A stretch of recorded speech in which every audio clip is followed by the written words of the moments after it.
Bonjour tout le monde. On va commencer bientôt.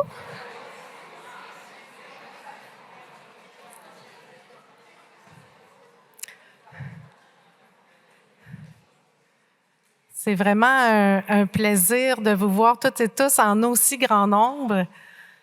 On a un record cette année de plus de 400 personnes qui se sont inscrites aux différentes activités de la journée. Donc, c'est vraiment une belle réussite à nouveau cette année. Donc, on va commencer nos allocutions en prévision de notre conférence. Donc, Dr. Richard M. Ryan, our keynote lecturer, welcome. Chers dignitaires, collègues et amis du département de psychologie, et surtout, chères étudiantes et étudiants, je me présente Michelle McCarroll et c'est à nouveau avec honneur que je participe à cette 18e journée scientifique départementale à titre de professeure et de directrice du département de psychologie. Nous sommes fiers que la recherche occupe une place centrale dans la formation en psychologie à l'Université de Montréal, et ce, dès le premier cycle. Cette valeur est profondément ancrée dans la philosophie d'encadrement des professeurs et dans les objectifs de formation de nos programmes. De nombreuses étudiantes et étudiants ont eu l'occasion aujourd'hui de diffuser leurs travaux par le biais des 127 communications qui ont été présentées. Et certains ont vécu leur premier événement scientifique. Comme je vous disais, nous aurons accueilli près de 400 participants au cours de la journée et nous assisterons sous peu à une conférence passionnante et motivante. Je souhaite souligner le travail qui implique l'organisation de cette journée. D'abord, merci à Julie Dauphin, Amélie Hudon et Laure Lespine qui ont mené de main de maître cet événement à bien avec l'appui des étudiantes Émilie Giguère et Flavie Gaudreau-Majot et du professeur Maxime Paquet qui n'a pas pu être ici aujourd'hui. On a aussi pu compter sur l'appui de nombreux bénévoles étudiants et de professeurs qui ont permis le bon déroulement des communications et l'évaluation des présentations. Merci à toutes et à tous.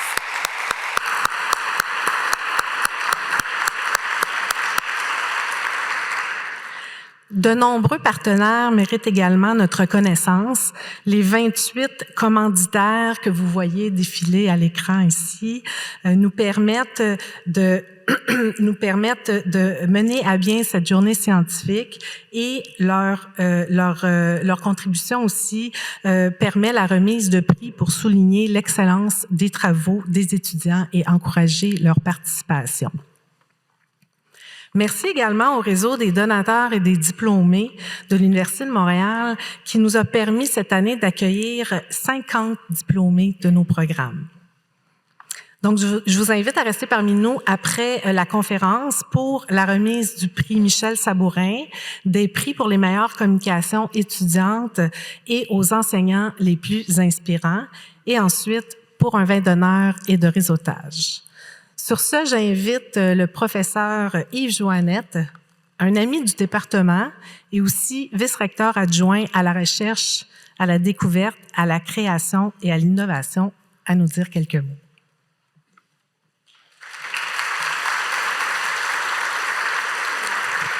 Merci Michel. Et vraiment, je suis très heureux d'être ici au nom du vice-rectorat en cette 18e journée scientifique. C'est donc le 18e anniversaire. Cette journée scientifique devient donc adulte, on pourrait dire. C'est une journée qui permet à tous les étudiants et étudiantes au premier cycle, au cycle supérieur, postdoc et bien sûr aux chercheuses, chercheurs de partager leurs projets de recherche. Et c'est très important parce que la recherche, d'abord, on devrait dire que la recherche, elle est utile pour former à la recherche, mais aussi pour former par la recherche. Et ça, c'est quelque chose de très important. Et même si on ne fait pas vraiment de recherche plus tard, il faut être conscient de la manière dont les données dont on s'inspire quand on fait, par exemple, de la clinique sont développées. Et il faut être de bons consommateurs, consommatrices de recherche. Et donc, c'est super important de pouvoir comprendre la recherche et d'être formé en recherche. Alors, cette année, je suis ici au nom du vice-rectorat et je ne vais pas vous demander comment s'appelle ce vice-rectorat parce que ce n'est pas tout le monde qui le sait. C'est celui à la recherche, à la découverte, à la création et à l'innovation. Vous le saviez? Qui est un peu tout le vecteur qui va de l'idée initiale jusqu'à sa mise en œuvre et son impact dans la société. Je voulais juste vous mentionner qu'il y a des changements au niveau du vice-rectorat à partir du 1er juin, puisque c'est un changement de mandat. Marie-Josée Hébert, qui est actuellement vice-rectrice, va terminer son mandat. Et c'est Vincent Poitou, qui était le directeur du centre de recherche au CHUM, qui va devenir vice-recteur. Je ne vous parlerai pas de Horizon Europe comme je vous en ai parlé l'année dernière, au 17e anniversaire, mais j'ai mentionné le nom et il faut toujours le garder en tête parce qu'il y aura bientôt des sorties d'appels et il faudra vraiment pouvoir saisir les opportunités. Mais ce dont je voulais parler peut-être juste une seconde ou deux, c'est l'importance de la recherche clinique et de la recherche dans les cliniques universitaires. Et je peux vous dire que dans l'année qui vient, on devrait avoir une meilleure idée de comment l'université va pouvoir appuyer, soutenir et mieux permettre la recherche clinique dans les cliniques universitaires. Entre autres en lien avec une loi que vous connaissez peut-être pas, mais qui s'appelle la loi 5 sur l'accès aux soins de santé, qui s'applique à tous les hôpitaux, organisations de santé. Mais il y a eu, et un peu grâce au consortium de santé numérique de l'Université de Montréal, une réflexion et un règlement supplémentaire qui fait que cette loi s'applique également aux institutions universitaires qui ont des cliniques universitaires. Donc, quelque part, l'Université de Montréal devient un hôpital en lien avec ces cliniques universitaires. Et il y aura les mêmes accès et possibilités de faire de la recherche. Alors, l'événement d'aujourd'hui, qui a commencé ce matin, vous a permis de présenter. J'ai vu un certain nombre de posters, de communications affichées. It's a real pleasure that Dr. Ryan has accepted to come here. So thanks again, Dr. Ryan, to be here.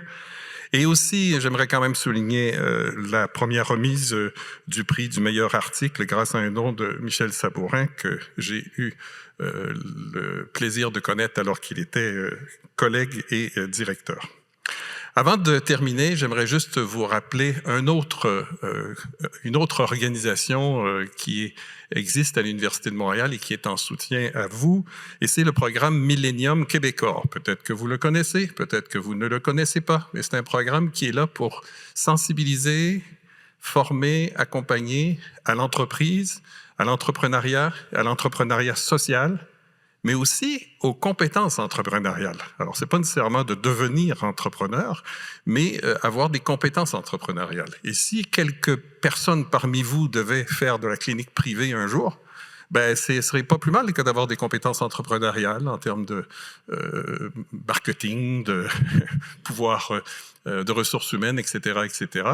Et je dirais que même celles et ceux qui souhaitent être chercheuses et chercheurs, et je suis sûr que mes collègues vont m'appuyer là-dedans.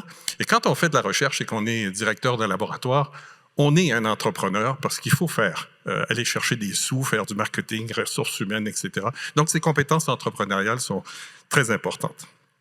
Alors, je vous souhaite une excellente journée 18e. Bravo à la direction du département, aux organisateurs. Et je ne peux pas ne pas dire que je remercie, bien sûr, le département, mais aussi tous mes collègues et les étudiants, parce que je termine d'ici la fin du mois mon mandat au vice-rectorat et je n'aurai malheureusement pas l'occasion de revenir l'année prochaine, mais je sens que j'aurais aimé venir au 20e anniversaire d'ici 2 ans. Alors, excellente fin de journée. Merci.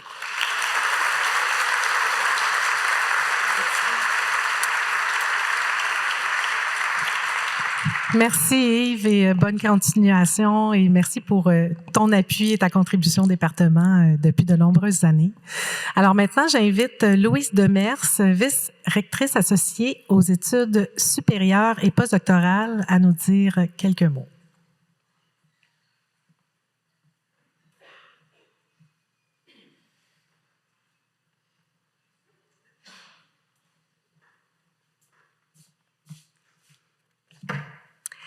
Merci. Alors, bonjour tout le monde. C'est un grand honneur pour moi de me joindre à mes collègues là, pour les présentations avant la belle conférence attendue de Dr. Richard Ryan. Alors, je comprends que c'est un grand honneur pour notre université de le recevoir.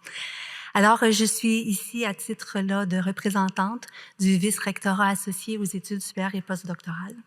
Alors d'abord, je vous félicite pour cet événement qui, j'ai compris, donne une belle place là, aux différents groupes qui composent le département de psychologie. Alors bravo là, pour cet esprit rassembleur. Ça fait maintenant 5 ans, moi, que j'occupe un rôle au niveau des études supérieures et postdoctorales et j'ai été à même vraiment de constater toute la force du département de psychologie. Alors, cette force-là vient bien sûr du nombre, mais surtout de la qualité des activités et la qualité des personnes humaines, enseignantes et étudiantes qui le composent. Alors, vous faites la fierté de l'Université de Montréal. Aux études supérieures, je m'occupe notamment du financement étudiant. Alors, étudiants et étudiantes de psychologie, vous êtes absolument partout, dans tous les concours, que ce soit en lien avec des projets en santé, en termes là, de tout ce qui est sciences humaines, de sciences naturelles et génie. Et puis, vos projets sont autant en recherche fondamentale que plus appliqués, que plus épidémiologiques. Et vos dossiers sont très, très forts. Alors, j'ai bien compris qu'individuellement et collectivement, vous avez énormément d'impact dans notre société et vous faites la fierté de notre institution. Outre le financement étudiant, il y a un dossier qui est très important aux études supérieures et postdoctorales, et c'est le développement professionnel. Et dans ce secteur-là, les choses bougent beaucoup, puis j'aimerais profiter de l'occasion pour vous sensibiliser à un enjeu particulier qui va nous toucher tous et toutes, et c'est la transformation de la culture universitaire pour faire plus de place à la transition vers le milieu de l'emploi. Alors, depuis longtemps, du temps de Yves certainement, et jusqu'à plutôt récemment, on faisait des études de maîtrise. Je sais que vous, il y a plusieurs partent directement au doctorat, mais la maîtrise, c'était pour aller au doc. Puis après ça, on faisait le postdoc et on avait une vision pour une carrière professorale. Mais maintenant, en réalité, si on regarde l'ensemble des programmes de formation en recherche, c'est plus de 80% des personnes diplômées qui vont se retrouver dans d'autres types de carrières qu'une carrière professorale. Donc, la réalité change, mais ce n'est pas nécessairement une mauvaise nouvelle. Quand on pense à l'impact phénoménal que peuvent avoir les personnes qui sont formées à un très haut niveau d'études supérieures pour la société, pour faire face aux défis auxquels on est tous confrontés. Mais, pour faire face à ce changement-là, il y a des défis pour notre institution, puis je vais vous en identifier quelques-uns. En fait, au ESP, on a mandaté une firme récemment pour regarder un peu ce qui se passe dans notre environnement interne et externe. Du côté des employeurs, la valeur ajoutée des personnes diplômées au cycle supérieur n'est pas évidente. Les employeurs, en fait, préfèrent des profils de généralistes et perçoivent nos diplômés comme des spécialistes. Il y a aussi une perception selon laquelle nos personnes diplômées arrivent sur le marché du travail tardivement, qu'il y aurait peu d'expérience, qu'elles coûteraient cher et qu'elles ne savent pas travailler en équipe. Alors, ce sont des idées fausses, bien entendu, mais il n'en demeure pas moins qu'on a un grand défi de démystifier ce que sont les études supérieures et, dans une certaine mesure aussi, ajuster nos programmes pour mieux les arrimer aux besoins du marché de l'emploi. On a aussi énormément besoin de renforcer nos liens, donc entre l'université et le milieu de l'emploi. Du côté des personnes étudiantes, on a fait d'autres constats. Les étudiants et étudiantes veulent un meilleur accompagnement dans leur transition vers le marché du travail. Elles veulent plus d'opportunités de faire des stages. Il y en a dans votre milieu, il n'y en a pas de façon égale partout. Et aussi, elles aimeraient mieux connaître les emplois disponibles. Donc, comme une université, on a aussi un défi d'élargir notre offre de stage. On doit relever le défi de cartographier les emplois qui sont disponibles en fonction des différents diplômes et il faut réfléchir à l'accompagnement. Bien, il y a une bonne partie de ça qui est commencée, mais on va devoir continuer. Et dans cet esprit de changer la culture universitaire, le développement des compétences transversales, c'est une partie de la réponse pour bien se préparer au marché de l'emploi. Ces compétences-là, on les développe au moment de faire un mémoire ou une maîtrise, mais il faut prendre conscience qu'elles sont transférables dans d'autres contextes. Il faut les peaufiner, savoir les mettre en valeur, les associer à d'autres possibilités de carrière. Alors, en équipe, avec votre département, avec la faculté, avec le vice-rectorat à la recherche, on travaille tous très fort pour relever ces défis-là et aller justement plus loin dans le développement des compétences transversales. Alors, je dirais en terminant que l'activité d'aujourd'hui, elle va exactement dans le bon sens. C'est une manifestation claire de l'importance qui est donnée à la science, mais c'est aussi la manifestation de vos compétences en communication, en gestion de projet, en collaboration. Ça a demandé de la créativité, de l'innovation. C'est une occasion extraordinaire de réseautage, donc tous des éléments qui vont servir dans l'avenir. Alors, je vous félicite pour la tenue de cette journée scientifique qui va se clôturer avec la conférence du Dr. Ryan. Je pense que ça fait partie des activités qui vous préparent à regarder l'avenir très positivement. Merci beaucoup.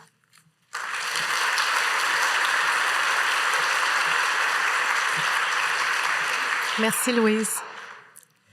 Alors maintenant, j'invite la professeure Sophie Parent, vice-doyenne, études de cycle supérieur et engagement communautaire à la Faculté des arts et des sciences, à nous dire un mot.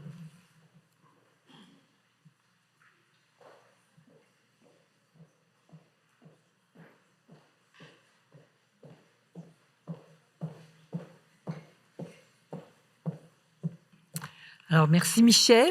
Un peu haut. Chers collègues, chers étudiants et étudiantes, chers diplômés aussi, mais Michel m'a dit que vous étiez nombreux dans la salle aujourd'hui, cher professeur Ryan également. Pour moi, c'est un réel plaisir d'être ici avec vous cet après-midi pour cette 18e journée scientifique du département de psychologie. C'est au nom du doyen, entre autres, de la Faculté des arts et des sciences que je suis là, mais je dois dire que j'ai un attachement particulier au département de psychologie. Je suis moi-même diplômée de psychologie, même si je suis professeure en psychoéducation, et je collabore avec des collègues qui sont au département, qui sont extraordinaires, et j'ai encadré également quelques étudiants au fil des années, j'en encadre encore, du département de psychologie, à chaque fois avec beaucoup de bonheur. Je suis entièrement d'accord avec ce que ma collègue Louise a dit juste avant. Vous êtes des étudiants très solides, très forts, très bien formés, et c'est toujours agréable de travailler avec vous. Alors, cette journée scientifique est comme un événement qui célèbre justement cette compétence et cette force. C'est un événement qui est devenu incontournable et qui est très attendu par tout le monde au département. La programmation en est extrêmement riche. Quand on se promène parmi les affiches, on voit la diversité des sujets, la qualité scientifique de ce qui est présenté, et on peut dire que vous rivalisez avec plusieurs congrès scientifiques nationaux ou internationaux auxquels j'ai déjà collaboré, alors participé. Alors, vous êtes vraiment choyés de pouvoir participer à un événement de ce type-là. Aussi, j'apprécie beaucoup que, en tant que vice-doyenne aux études de cycle supérieur, j'apprécie beaucoup cette opportunité que vous donnent vos professeurs de vous exercer à cette activité qui n'est pas facile, mais très enrichissante, de communiquer votre expertise dans un format qui sera compris pour des collègues qui n'ont pas nécessairement exactement la même expertise que vous, de faire connaître vos passions, ce que vous explorez, ce que vous essayez d'évaluer dans les pratiques en psychologie, des nouvelles approches, des solutions qui pourront répondre à différents enjeux actuels ou futurs. Et cet effort de communication en soi, c'est vraiment déjà une activité très précieuse, parce que on sait dans notre contexte sociétal actuel combien cette communication des scientifiques, cette capacité de rendre accessible aux autres leur champ d'expertise est précieuse pour faire en sorte que notre monde se porte mieux.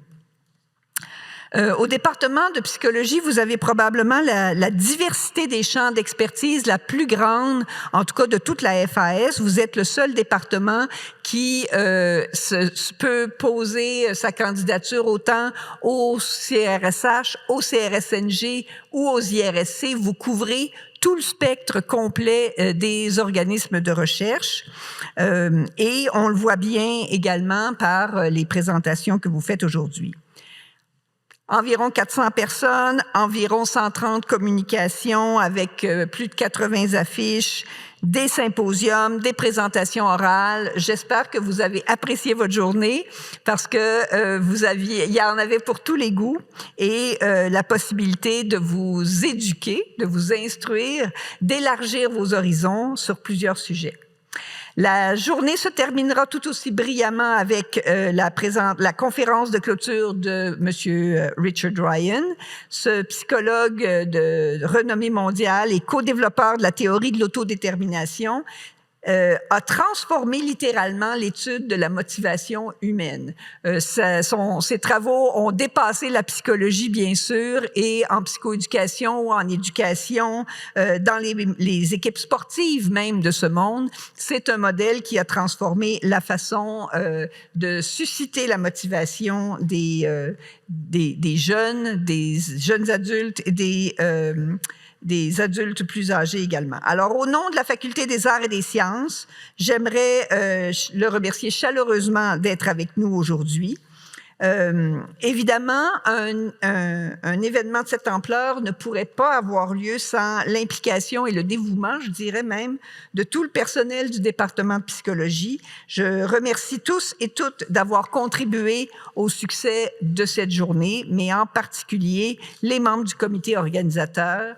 On parle de Julie Dauphin, votre conseillère spécialisée en programme d'études, de Maxime Paquet, professeur agrégé, Amélie Hudon, qui est coordonnatrice aux communications et la formation continue, Mireille Joussemet, qui est professeure titulaire, Geneviève Majot, qui est professeure titulaire aussi, et avec qui je collabore, j'ai la plus grande chance au monde, et Émilie Giguère, étudiante au cycle supérieur. Alors, je vous félicite tout le monde pour cet événement fantastique et je vous félicite je vous souhaite une belle finale en beauté.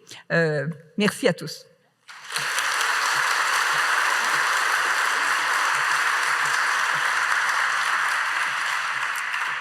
Alors, sans plus tarder, je cède la parole à nos présidentes d'honneur, Mireille Joussemet et Geneviève Majot, pour nous présenter notre conférencier invité et elles seront aussi modératrices pour la période de questions après la conférence.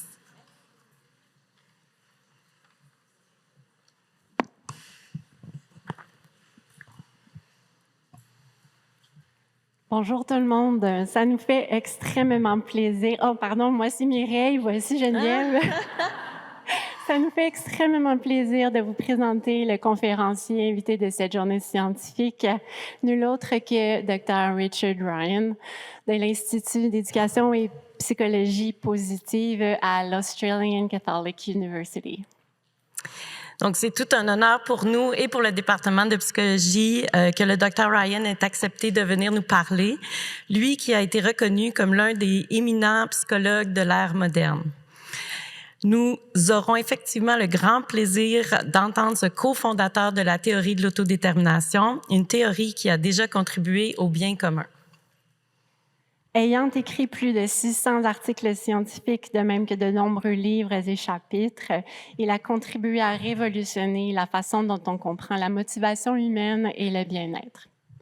Avec plus de 660 000 citations, il est non seulement le chercheur en psychologie le plus cité à ce jour, mais il figure aussi parmi les 20 plus grands scientifiques, tous domaines confondus.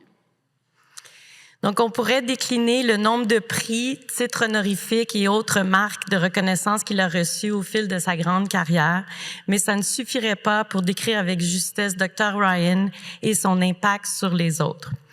La croissance exponentielle de la théorie de l'autodétermination témoigne de la valeur prédictive exceptionnelle des propositions théoriques mises de l'avant par Dr. Ryan et son complice Dr. Ed Deci.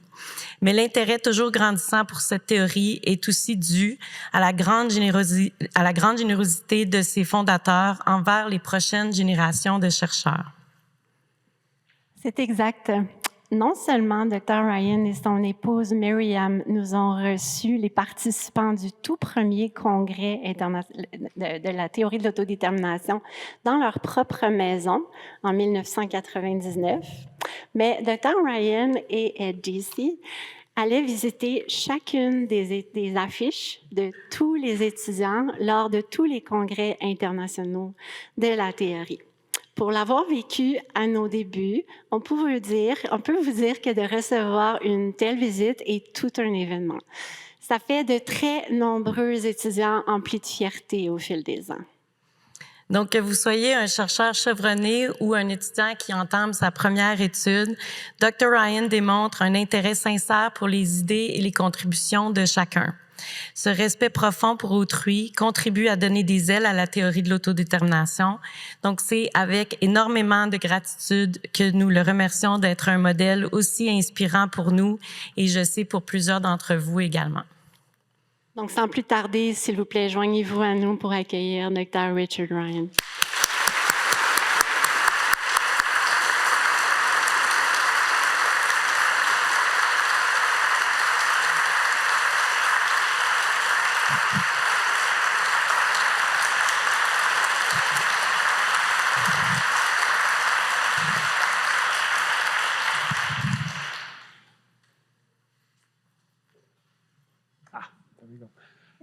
Well, first, I'd like to thank Mireille and Geneviève for whatever kind words they said that I didn't understand. It's probably not true, whatever they said. But I thank you very much. It was probably very kind. I am really honored to be here today at the University of Montreal. I've, for a long time, admired this city and the universities within it and the scholarship that comes from it, so it's just a great honor for me to be here today. I'm going to speak today about self-determination theory, if this moves for me. This one. Can you try this? Anyway, the first thing I'd like to say is all of the work that I talk about today, that is research, is deeply collaborative. I have the luck of having had, is it working? Not yet, okay. Many excellent students and wonderful collaborators around the world. And I just wanted to list a few of them here. These are recent collaborators, and it's an incomplete list. It's been a great joy to be at Australian Catholic University at the Institute for Positive Psychology, where I've been able to partake of the best methodologists in the world and to compare notes with a lot of great scholars. And so I just want to say today, everything I talk about, there's a community to credit for that. And one part of that community, and a big part of that community, has been the community of Canadian scholars, but particularly French-Canadian scholars. This is an incomplete list of scholars in Canada who do work on SDT, and I'm deeply appreciative to all of them, and I've had the opportunity many times to collaborate with some of the folks here, and it's another reason why I'm honored to be here today. So, I'm not very skilled, as you can see, with this. So self-determination theory is a pretty broad theory of human motivation and wellness, and it's been going on for a long time. Ed Deci and I started the theory formally in the 1970s, which tells you how old I am. There's an Institute for Aging, so I think it can help me here. It's been a long road, and we really started with the phenomena of intrinsic motivation, of what are the things that would lead children to be intrinsically motivated in a classroom or lead athletes to be intrinsically motivated to play their sport. And in exploring the determinants, the things that make intrinsic motivation rise and fall, we saw how important issues like feelings of competence and feelings of autonomy were in the motivation for those activities. Having studied a bit of intrinsic motivation in the early 1970s and 80s, we knew we did not have a complete picture of human motivation. We really needed to understand extrinsic motivation in its various forms and how people internalize motivation to do something willingly from the environment around them, and what are the factors that lead to that. And that led us to look a lot at not only at autonomy and competence, but also at the importance of human relatedness in the internalization process about which I'll speak. From there, we went on to study individual differences in motivation.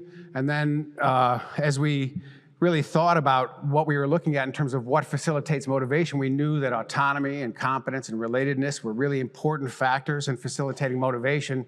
But it also turned out they were the most important factors in predicting psychological wellness. And so that led us to develop a theory of well-being.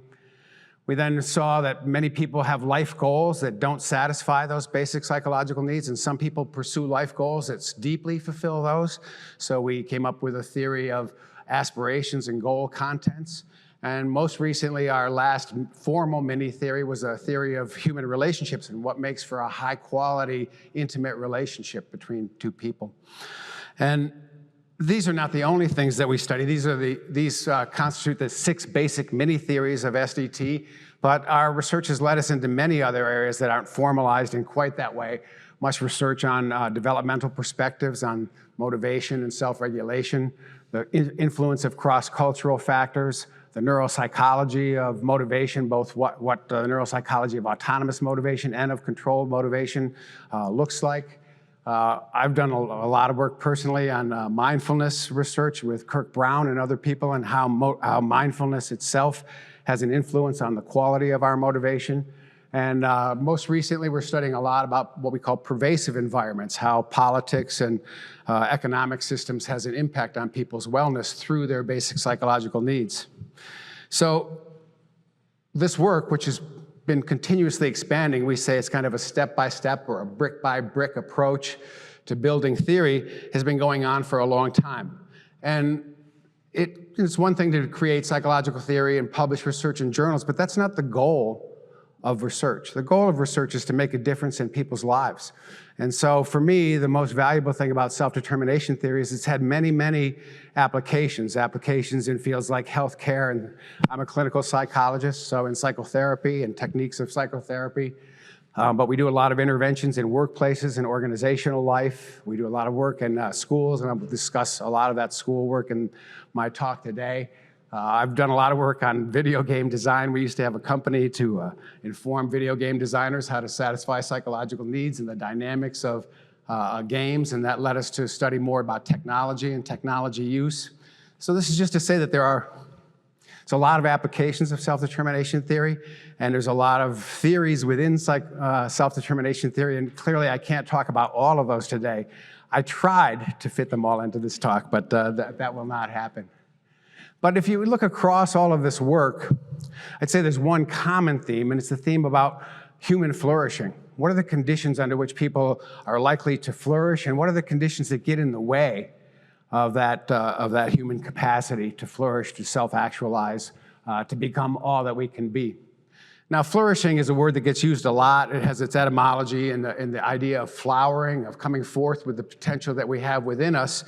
And when you flourish, you're developing your cognitive capacities, your social capacities, your capacities physically, and of course, this is in our nature to flourish. I mean, we're born to flourish. We have the seed of flourishing within all of us. We all become more developed over time, but it's not automatic.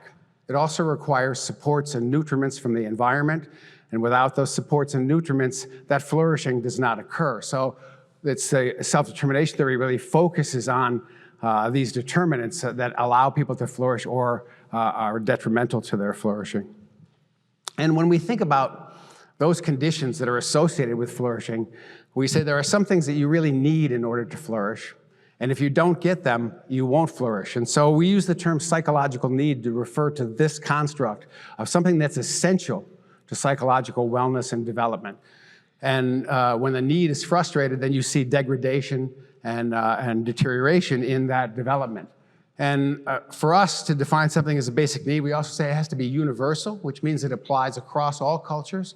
And it also applies across development and gender and all other human differences. There are specific needs that are available in some cultures and at certain ages, but the basic needs we focus on apply across all of these domains, ages, and cultures, and I'll show some evidence for that today. So, because we have such a strict definition of needs, we always argue about what are the basic needs, and usually in our labs there's 2 or 3 additional candidates that are always being pushed by somebody, which is a really great thing, but there are 3 that we've settled on that we're pretty convinced will hold up empirically, and they're the needs for autonomy, competence, and relatedness. And I'm just going to begin with competence because it's one that, since this room is filled with psychologists and budding psychologists, you know about the theories of competence. There's no major theory of human motivation that does not have competence at the center of it. We're not motivated to do things that we don't feel able to do. And so efficacy is important to be motivated. But it's not efficacy alone that gives us a sense of competence. It's also the feeling that we're growing, we're moving in a particular direction. You know, I could maybe do some things well and have efficacy at those activities, but that doesn't feel like competence unless it's also something where I'm seeing places I can expand. So this has to do with the psychological sense of competence. The second need is the need for relatedness. And again, many psychological theories have this as a central place in their theory. Relatedness for us is the sense that people need to feel connected and belonging and attached to other people around them, secure in those attachments. And when you have that, of course, you feel like you matter to other people. You have significance in their lives. And that's one of the ways we get at the issue of relatedness is, are you significant to the people around you? And when we have studied relatedness, we find that people have that sense of belonging and connection, not only when they're given to and cared for, but also when they get to care for and do for others. And I'll show a little bit of research about that as we come. But, you know, the final need is the one that's probably most unique to self-determination theory, and also over time has often been the most controversial, and it's the need for autonomy. And I just want to spend a minute on this because autonomy can be a confusing concept sometimes. So for us, autonomy is to be willingly engaged in what you're doing. You feel volitional, you feel behind what you're doing, you self-endorse it. And so when you're autonomous, your behavior is voluntary and you have a sense of congruence and authenticity in what you're doing. And the opposite of autonomy is what we call heteronomy, or feeling controlled by forces outside of yourself. Now, there's some things that autonomy often gets confused with, and I want to distinguish them. One is autonomy is not the same thing as independence, at least in our theoretical work. To be independent is to not rely on other people for support or direction or guidance. There are times when you could be autonomously independent. You say, I want to do this on my own, and so therefore you're independent. But there are also times when we can be volitionally dependent. When I say, I could use your help. You know, Jacques, would you help me? I could do that autonomously, and there are going to be certain kinds of people I'm willing to autonomously depend on. And then there are going to be people I'm not willing to depend on, and we'll see that that's because those are people who frustrate your basic psychological needs. So you can be interdependent or dependent and still be autonomous. And similarly, the idea of individualism is that you're focused on self over group, but you could be autonomously individualistic, but we find people are also autonomously collectivistic. In fact, it's easier to be autonomously collectivistic than it is to be autonomously individualistic, because it's easy to self-endorse the value of caring for the group and caring for the people around you. And so we'll see that the idea of autonomy is equally important for mental health in individualistic and collectivistic countries. In hierarchical countries and in horizontal countries, we'll see that the cross-cultural value of this maintains across all. And I guess I also want to say, autonomy is not the same thing as freedom. So in freedom, the way we define it theoretically is freedom is the absence of constraints. So I could remove all constraints from one of my children, for instance, when they were children, and they wouldn't necessarily have autonomy. They might not know what to do. They might feel lost. the fact of not having constraints doesn't give you a direction and sense of purpose or anything that is behind the idea of autonomy itself, which is a willing engagement in something. And so it's not freedom either. In fact, you can be demanded of, you can be mandated to do something and be autonomous in doing it. You know, I wear seatbelts. I know seatbelts keep me safe. It's a mandate. It's a law that I have to wear those seatbelts, but I do it willingly and autonomously. But when I was 18 years old, I did not do that. I hadn't internalized yet the value of those things. It's only seeing the consequences of that around the world that changed that view. So we see these three basic psychological needs as really important, essential to flourishing and well-being. And when you have these needs met, we see evidence of more autonomous motivation, better performance, less burnout, more wellness, and particularly vitality, the energy for life, and more pro-sociality and good citizenship. And it's not just, our study is not just the satisfaction of these needs, but also the degradation that happens when they are frustrated. So we call ourselves a dual process theory. We're looking not only at what happens when you get those needs satisfied, but also what happens when they're blocked or frustrated in your culture, family, or workplace. So we study need satisfaction and need frustration at all kinds of levels. We look at it interpersonally, what the dynamics between a parent, a boss, a manager, a teacher, a coach, and whoever it is that they're trying to motivate. That's been kind of one of the primary areas of SDT.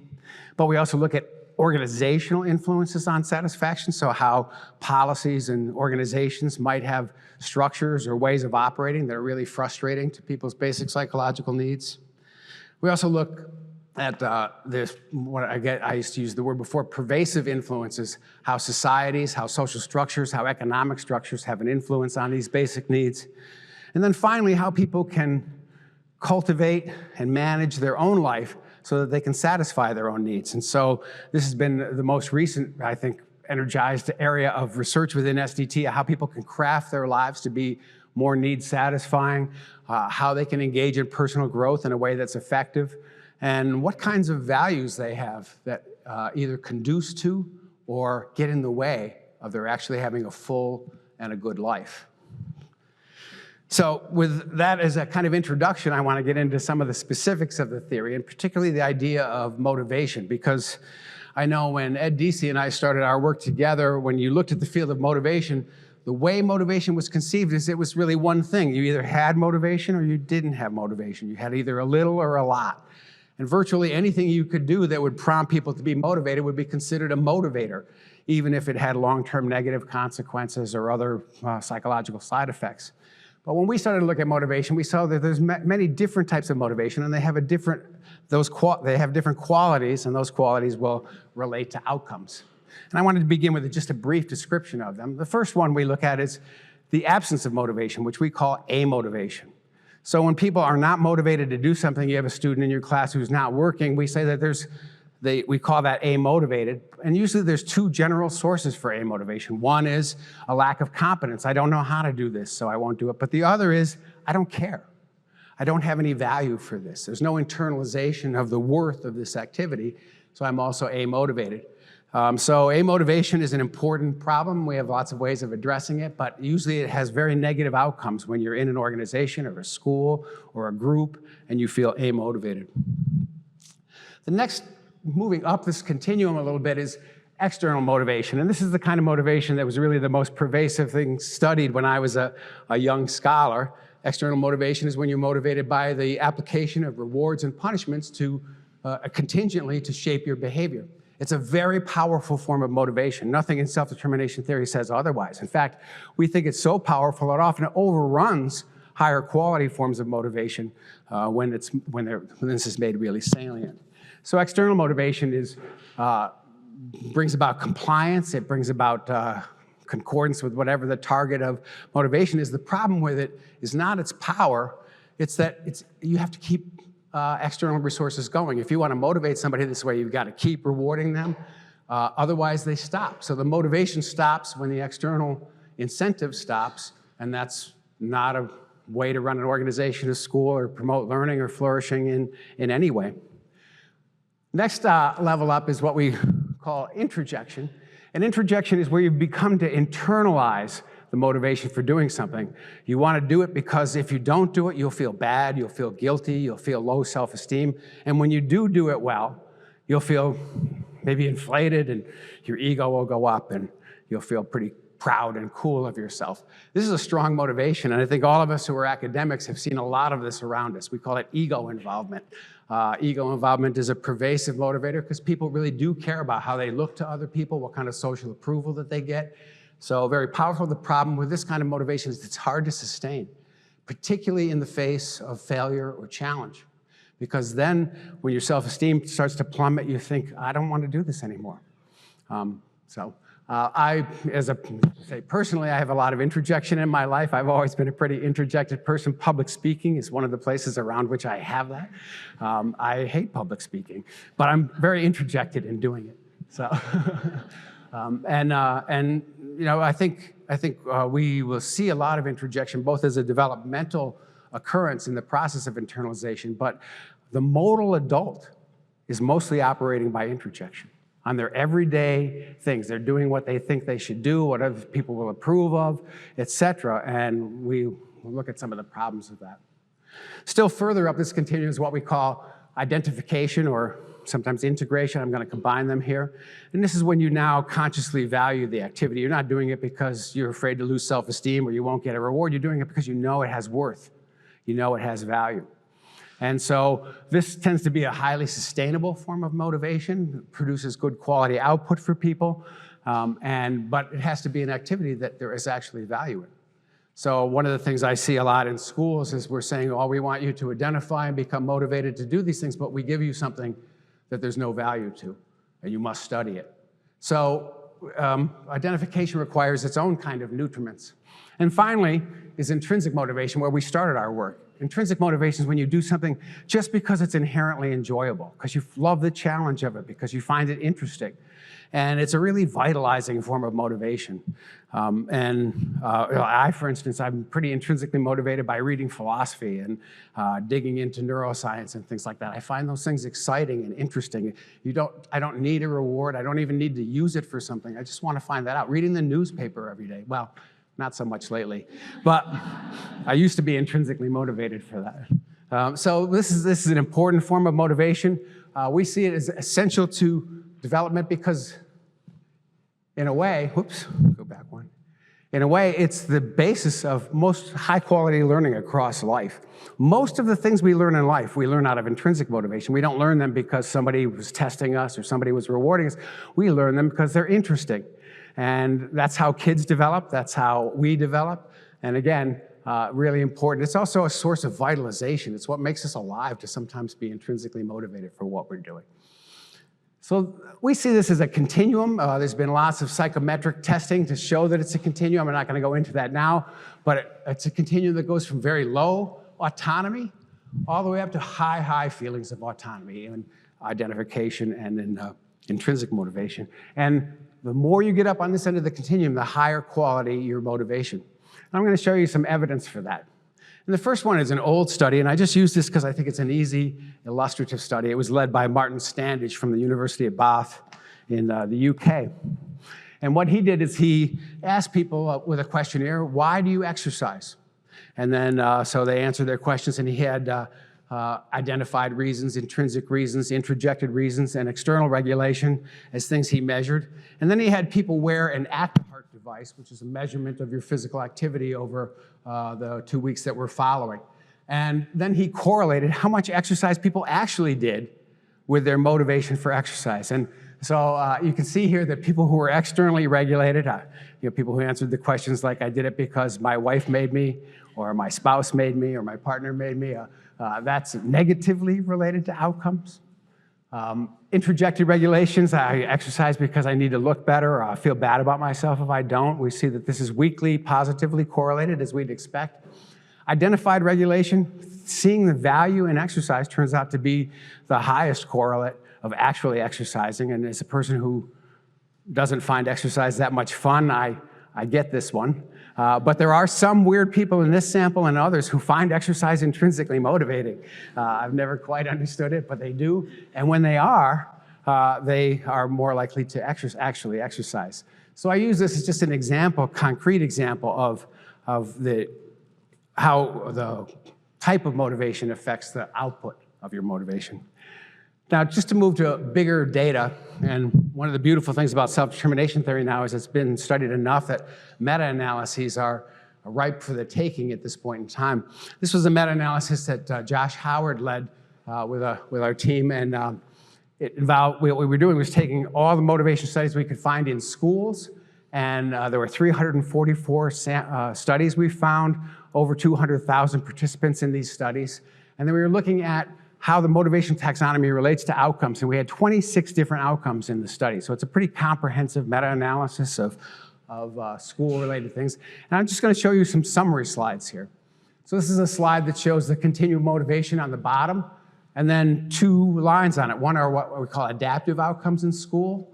So you can see here academic performance, engagement, efficacy, mastery approach, vitality, positive affect. We're all lumped under these adaptive outcomes: absenteeism, dropout intention, anxiety, depression, boredom, all on the maladaptive side. And you can see how the continued motivation is linearly related to both of these things. So if you're amotivated or externally regulated, you're more likely to have maladaptive outcomes and less likely to have adaptive outcomes. And on the other end of the continuum, you can see that when you're intrinsically motivated, you have fewer maladaptive outcomes and lots more adaptive outcomes.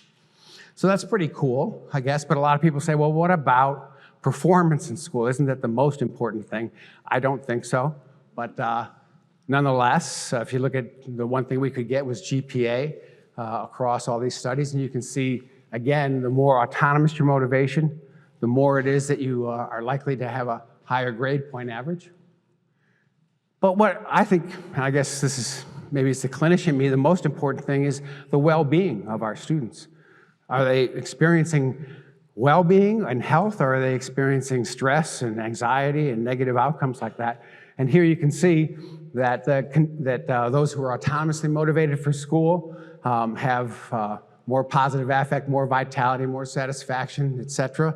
And the opposite is true for people who are amotivated and externally regulated. You see that they're having more anxiety, depression, and negative affect.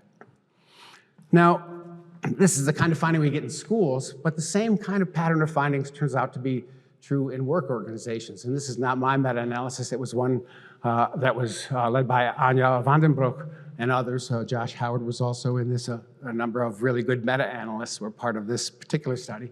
And what they show in workplaces is the same pattern. Adaptive outcomes being associated with more autonomous forms of motivation, and maladaptive outcomes being associated with more external regulation. Intrinsic motivation turns out to be the most important type of motivation for employee well-being, for their happiness in the workplace.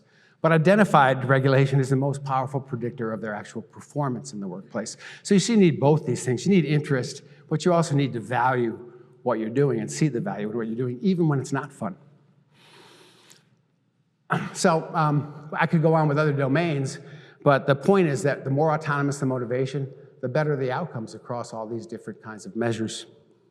So the real question then is, well, how do you help people move up that continuum? How do you get people out of the amotivated state and out of the externally regulated state and up into the more autonomous end of this quality of motivation continuum? And self-determination theory argues it's through the meeting of basic psychological needs. So if you create an environment in which the basic psychological needs for autonomy, competence, and relatedness are being satisfied, you'll have highly motivated people in the autonomous sense. But to the extent that those needs are frustrated, people will become less and less autonomously motivated. They'll become externally motivated or amotivated, and the outcomes will be more negative. So how do we do those things? Well, self-determination theory has a lot of specific techniques for enhancing basic psychological needs. I'm just going to say a few of them here. So if we want to enhance competence, how do we do that? Well, one thing is to make sure that the activities that we're assigning people and designing for them are reachable by them, that they're challenging in an optimal way. And when I say optimal challenge, I don't mean they're always being challenged and being on the edge of their seat. I mean they're having the experience that most of the time they know what they're doing. We're most motivated when we feel efficacy in a place, and every once in a while we want a hard challenge, but we don't want it every day. We don't want our children in classrooms every day being pressured on the edge of where their cognitive abilities are at. Instead, they'll be more motivated if that's paced and that they're most of the time being able to feel efficacious. And I know this, of course, from designing video games. We don't design video games so people have a pervasive sense of failure. We know that that leads them to drop out. Instead, you provide structures so people can level up and feel constantly competent and see what the next thing to do is. Same is true in schools and workplaces, et cetera. So we call it scaffolding. You try and provide something on which people can readily climb so that they can reach higher heights. One of the things we think a lot is feedback really helps the feeling of competence, and feedback, positive feedback, has been shown to be highly motivating. But positive feedback can also be demotivating if it's done in a controlling way, as we'll get to. So there are nuances to feedback. So we say the thing that promotes competence is what we call informational feedback. It's feedback that helps you know what to do to be better. It's not feedback that compares you with other people. It's not feedback that judges you or feels evaluative. Instead, it's pointing you in the direction of greater competence. And that's a very effective way of producing satisfaction of the need for competence.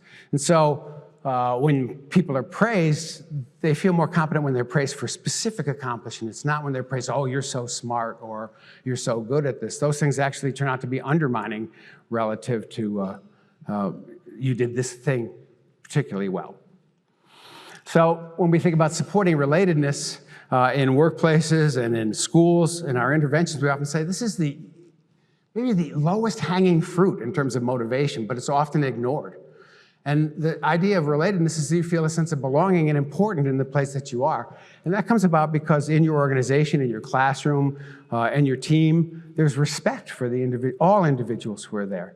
We even show that if there's disrespect for any individual, all individuals feel less relatedness in a group kind of setting. So the sense that there's respect for individuals, that the person can feel valued and significant, it's communicated to them why they're important and why we want them in the organization. This can be really easy. It's just smiling at every student that walks in the classroom. Showing, I appreciate that you showed up today. And by the way, I appreciate that all of you showed up today. It's amazing to me. Another thing that promotes that, of course, is being warm and inclusion, but warmth can also be sickly unrelatedness if it's done in a way that feels controlling. So warmth itself has its own dynamics, as our relationship theory argues. And then finally, as I said before, you support relationships by giving people an opportunity to give to others, by creating instances where they can contribute, because that helps them feel like they really do matter and are part of something. So finally, supporting autonomy, where we do maybe most of our work, it begins by taking the perspective of the person you want to motivate. You can't autonomously motivate somebody else without knowing where they're coming from. So we always say you begin by taking their frame of reference, by, I guess we could call it empathy. Good motivating always begins with empathy for the person who you're trying to motivate. You want to hear their ideas, you want to hear their inputs, you want to find out what's in the way. So if they're not motivated, you want to be openly hearing what the obstacles to them moving ahead are. This will help them feel more autonomous and ownership of what they're doing, and really promotes autonomy. Another thing is that, as I said before, autonomy is not just about doing what you want.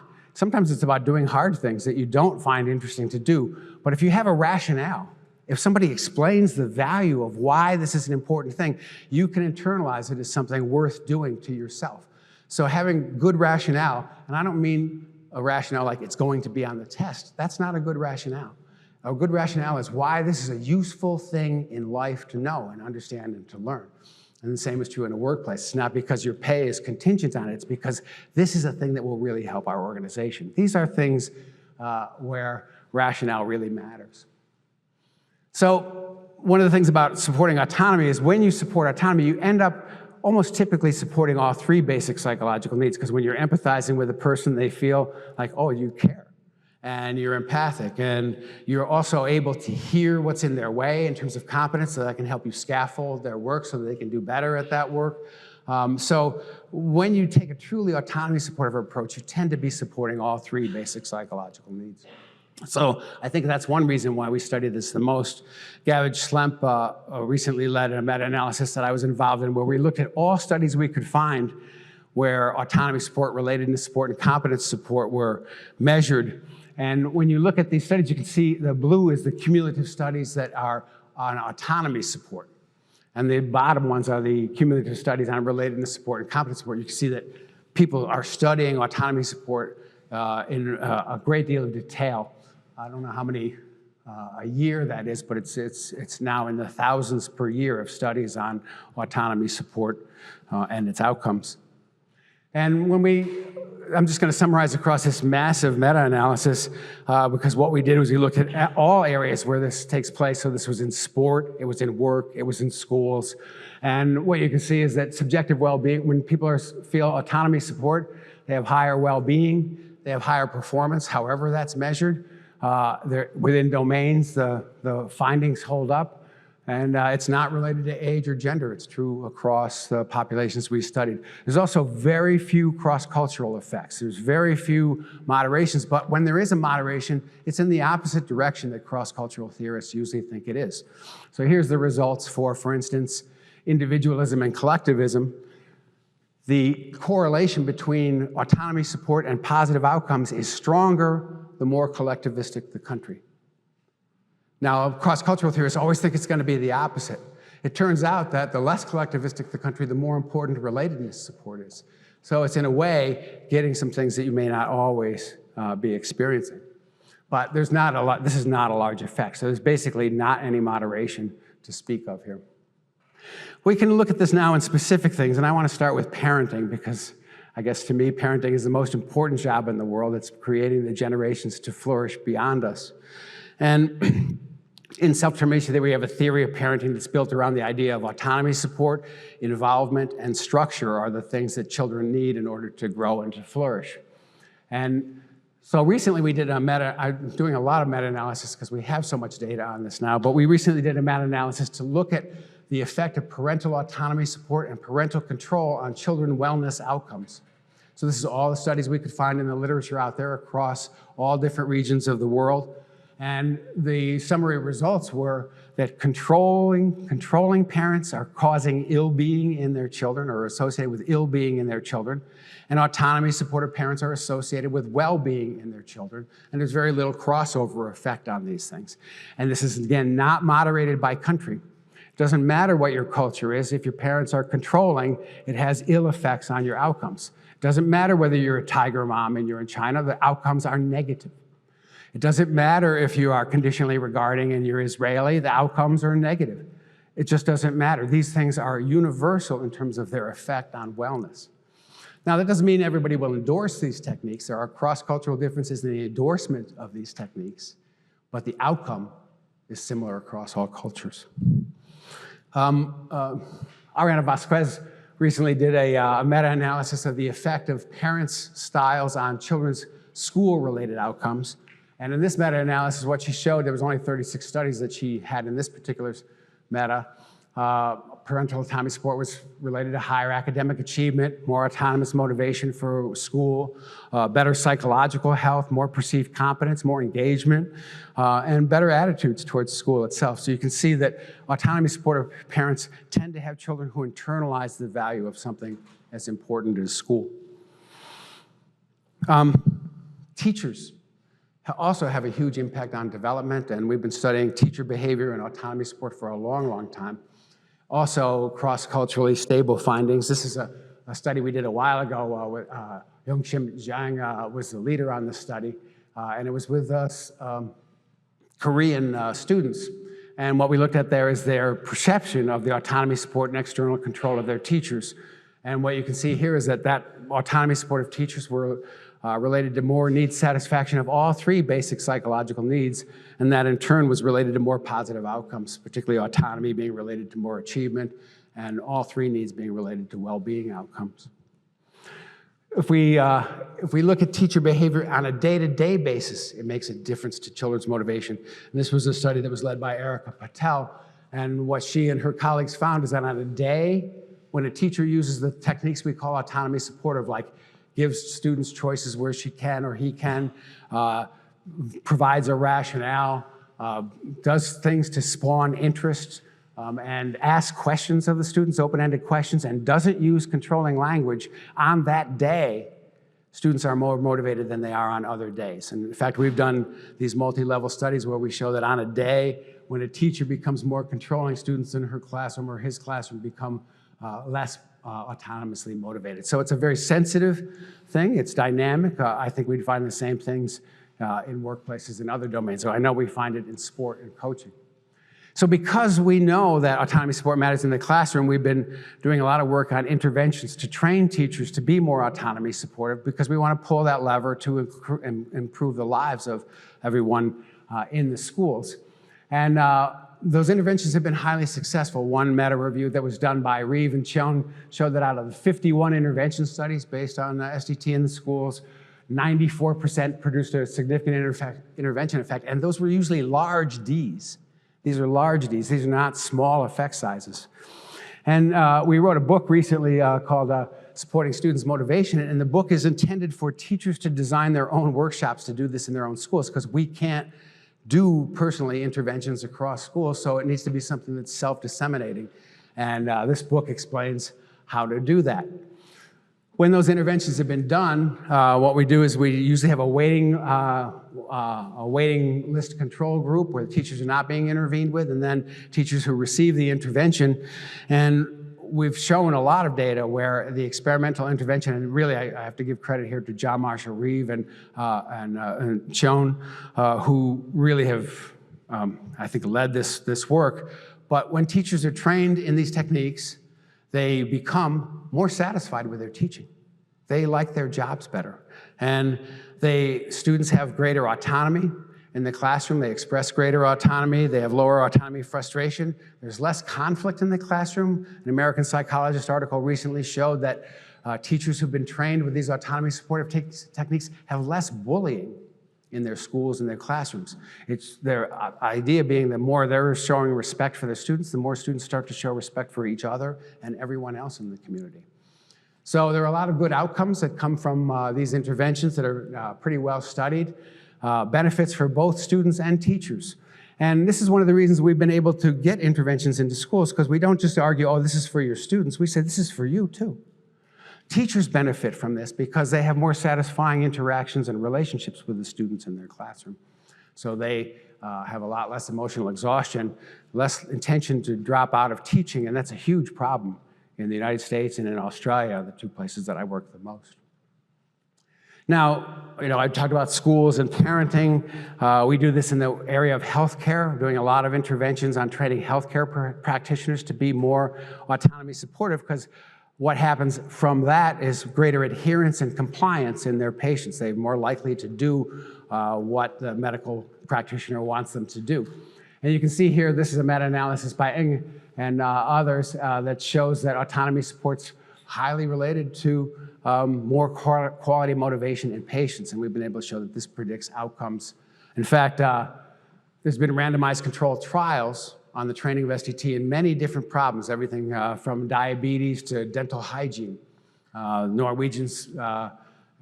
Norwegian group did some studies on dental hygienists and taught them more autonomy supportive techniques to get people to floss, and they found that some weeks later, when they measured gingivitis, lower gingivitis in patients of people whose hygienists had been autonomy supportive, because they were more likely to floss. So a lot of applications. And finally, I just want to mention one other domain, which is the workplace. Again, we do a lot of interventions in workplaces, and this is a meta-analysis, again, led by Gavin Schlemp, where we show that when leaders are autonomy supportive in the workplace, there's more satisfaction of basic psychological needs in workers. That leads them to be more autonomously motivated in the workplace, and that's associated with an array of positive outcomes. We do manager training in many different varieties, but we've had a lot of different interventions over the years, and this is the typical effect of it, which is that manager wellness itself improves, employees become more autonomously motivated, there's better retention and greater engagement by employees. So the things I've been talking about are really the work of SDT in shaping environments to be more conducive to people's flourishing. But SDT doesn't think it's all about our environment. It's also what we do to ourselves, what we value, what we embrace, what we pursue in life. This is going to make a difference in the things that are either meeting or not meeting our basic psychological needs. And so in thinking about this, we kind of adopted a perspective from Aristotelian philosophy that's called the eudaimonic perspective. And eudaimonia is really Aristotle's description of the good life, of a life that's not just happy, but it's fulfilling, it's actualizing, it's the full human life. He made the argument, and it's an empirical argument rather than a philosophical one, that the good life would be, the most satisfying life would be one where people are pursuing their virtuous excellences. So growing, doing good things, engaged in intrinsic human values. These would be the things that would lead to a full life. And he had opinions about what the bad life was too. He said, the happy people are going to be those who've cultivated their character and mind and kept the acquisition of external goods within moderate limits. The unhappy people are those who've managed to acquire more external goods than they can possibly use and are lacking the goods of the soul. Sometimes I read that last description and I think that describes too much of my own society. That this is the focus. We think this is going to lead to wellness, but at least Aristotle didn't think that was so. So we wanted to empirically pursue this because, of course, people are often seduced by messages that it's money, looks, and fame that make you happy. And our basic model is that, to have wellness, you have to have need satisfaction. But the goals that you're pursuing in life, only some of them will bring you those basic need satisfactions. Some may even interfere with and get in the way of those need satisfactions. Like if I'm pursuing materialism, I'm spending my time with objects and with getting money and with buying and consuming. None of that is satisfying relatedness. Most of that is not satisfying autonomy. Sometimes it is. How very little of it relates to competence and any real sense of growth. So it's just not very satisfying. It's not that it necessarily hurts you, it's that it's not satisfying the deep human needs that we have of this sort. So we started our area of study, and this was really a partnership I did with Tim Kasser many years ago, by looking at some goals that would kind of match the Aristotelian notion of eudaimonia, and also look at things that we would think of as the not good goals from an Aristotle point of view, which we called extrinsic life goals.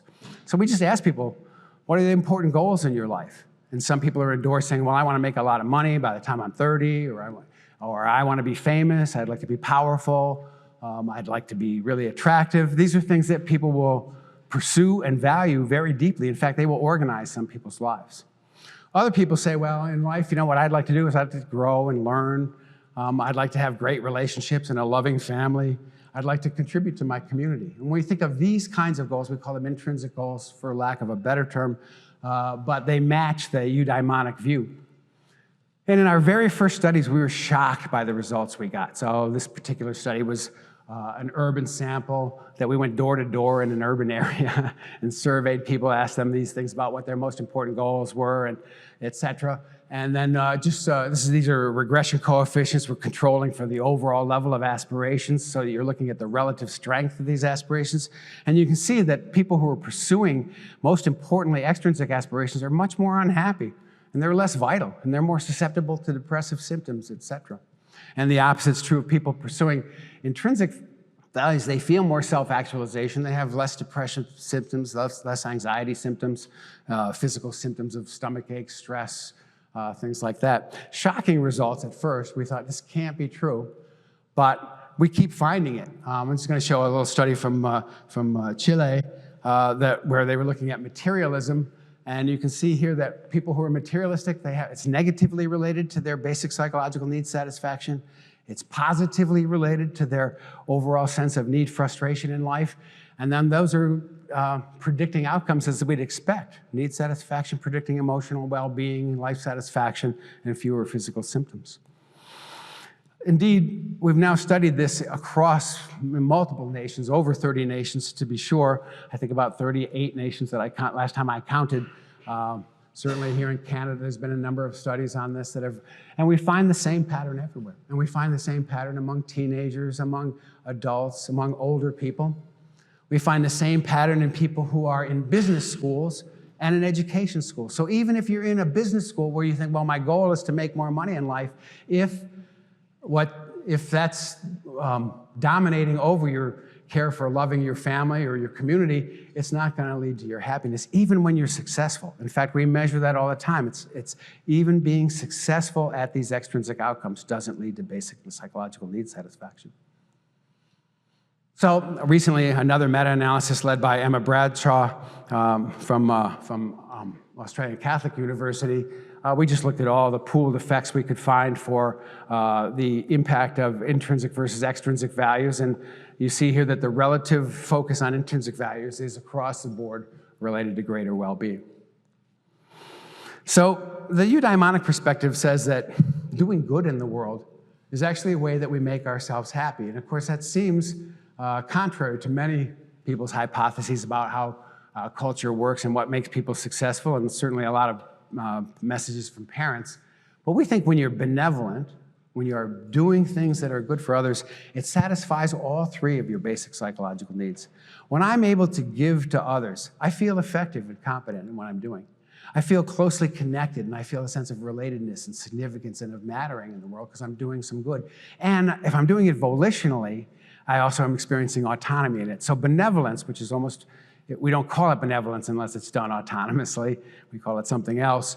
Benevolence is something that should satisfy all basic psychological needs and therefore be a powerful producer of well-being. And there's been a bunch of studies on this. The first studies were led by Netta Weinstein, who's at University of Reading, but recently I've been doing some work with Frank Martella from Finland, and we've done a number of studies. I'm just gonna show you summarizing what we've found across those studies, which is first of all, helping or benevolence when it's autonomously motivated, when you're doing it willingly, then it enhances your well-being, your vitality, and your sense of meaning in life. So we measure meaning and show that benevolence leads to that through basic psychological needs. These effects obtain even when you don't know the beneficiary of your benevolence. So we've done experiments where you're doing something good for others, but you don't get to meet them or see them, and it still has the positive effect. So it's not about expecting something back or that reciprocality. It's about the doing of the good. And the wellness effect is mediated by, as I already said, basic psychological needs. And yet we do find one kind of annoying finding is that benevolence always has a little bit of incremental variance above and beyond basic psychological needs satisfaction because we call it the warm glow of benevolence. There's something just positive about doing good in its own right. So it's been a really interesting area of research. I took out the slides on the opposite side of this. We show across the board that when you do harm to others, when you ostracize, when you criticize, when you do something that's harmful to others, your basic psychological needs are frustrated and your well-being's lower. But I took those slides out because I wanted to get to one last topic that's been really fascinating me lately, and it's this idea of pervasive environments. Now, and clearly I started studying this with my colleagues some time ago, so it has nothing to do with recent political events in the United States or anything else. It's because we think governments and economic systems have a huge impact on people. Really, way back in our studies in Bulgaria, we looked at how the switchover in economic systems had an impact on well-being in Bulgaria, and we just think this is a general truth. So when we think about that, we've done different kinds of approaches to it. In the first one, we took seriously the work of John Rawls, who's a social justice theorist. And Rawls had a theory of justice in which justice is you have a fair society, and a just society is one where principles are evenly applied to people. It involves a fair distribution of goods, social goods like wealth, like opportunities, education, liberties and privileges, and opportunity for political representation, that you feel like you have a voice in things. So Rawls thought all these things were elements that he called primary goods. So we created a measure, a formative measure of primary goods, because it's not an internally consistent measure, but it's a formative measure of primary goods, and looked at it in multiple samples, but this is just one of the samples to show the basic pattern here, which is the more you have your primary goods satisfied within your society, the more you have basic psychological needs satisfaction and positive well-being outcomes. And the opposite is true when, of primary goods, which is they negatively predict need frustration. In some more recent studies, again led by Emma Bradshaw and our team at ACU, we took Martha Nussbaum's philosophy, and she has measures of what she calls capabilities, the capabilities in society that would allow people to flourish, because she's a eudaimonic theorist herself. When we reanalyzed their measures of it, a lot of their measures have well-being kind of embedded in the measures, so they're not good measures, but two things we pulled out of her measures were a factor that was called freedom of expression. You feel like you have expression, you have voice, you are free to do the things that are authentic to you. And then freedom from discrimination, which is that you're not going to be discriminated against or be treated unfairly.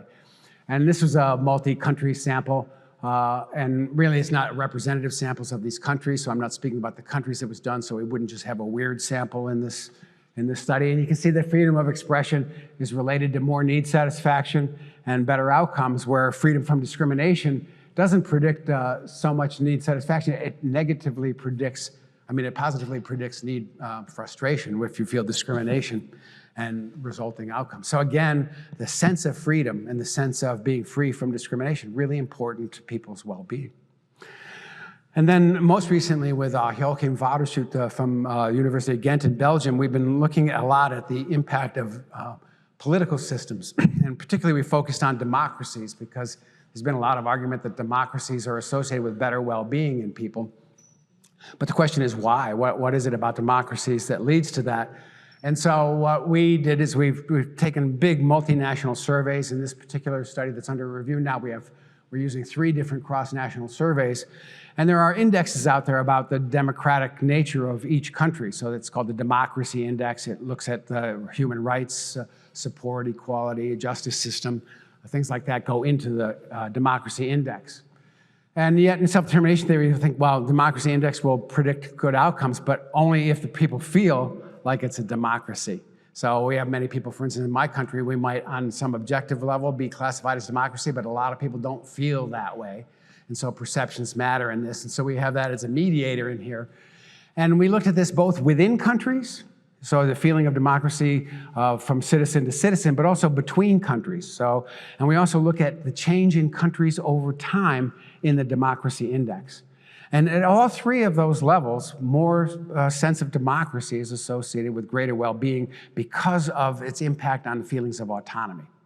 So the active ingredient in the democracy in terms of producing well-being is that it helps people feel more autonomous, that they can pursue the things in life that they particularly value, which is what autonomy really is, and democracies do that better than non-democracies.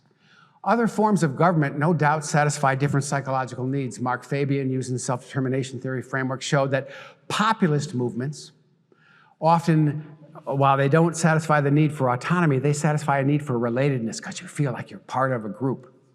You identify with the leader and the group leader, and so you get some kind of... So different governments are going to have different impacts on different psychological needs, and this is just a new area of research that we're opening up. But this kind of finding just reminds me, as an American citizen and also a participant in Australia, we have to defend our democracies. We have to keep them alive because they are part of the human good and part of what helps us flourish. And I particularly appreciate Canada in that respect. So with those things said, I just want to kind of wrap up my comments here. There's a lot I haven't been able to talk about today that I wish I could have, but time limits us. But the most important things I was saying is that autonomous motivation makes a difference. More autonomy is higher quality motivation with better outcomes. The way we get to more autonomous motivation is by having our basic psychological needs supportive, and particularly getting support for our autonomy. The life goals we pursue, the values we hold and embrace, those are the things that will make a difference in our lives personally in terms of whether we get satisfaction or not. I have a feeling that we all know some very public billionaires who are not happy people, and we also know some very not rich people who are extremely happy, and if we got to the root of it, it's because of their basic psychological needs. Finally, pro-social, benevolent behavior is a really satisfying to do. It's one of the things that helps us feel that sense of eudaimonia that Aristotle so cherished. And our political context will make a difference on all of us. And again, I thank you so much for your patience and for inviting me here. And thank you very much.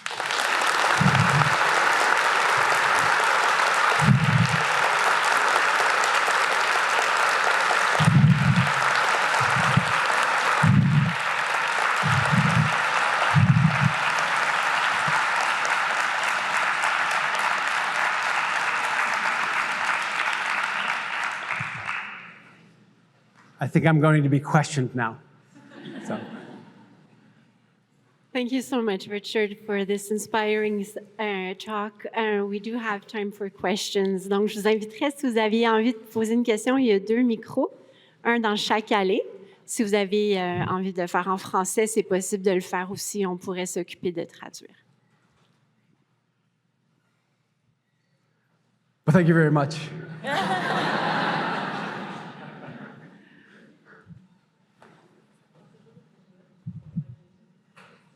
Yes, please. If I may start. Yes. I read your research about the fact that when something is intrinsically motivational, and you add a controlling form of motivations to it, you lose this intrinsic motivation form. You lose a part of it, but I haven't been able to find how do you go back to it? How do you find back the intrinsic motivation to do this task? Yeah.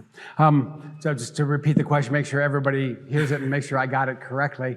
One of the findings in self-determination theory that's a regular finding is that when people are intrinsically motivated and then somebody comes out and starts to reward them for doing the activity they were already doing in an interested way, they like getting the rewards, but then it converts their motivation. Oftentimes they now lose their intrinsic motivation and only want to do it when they're getting the reward.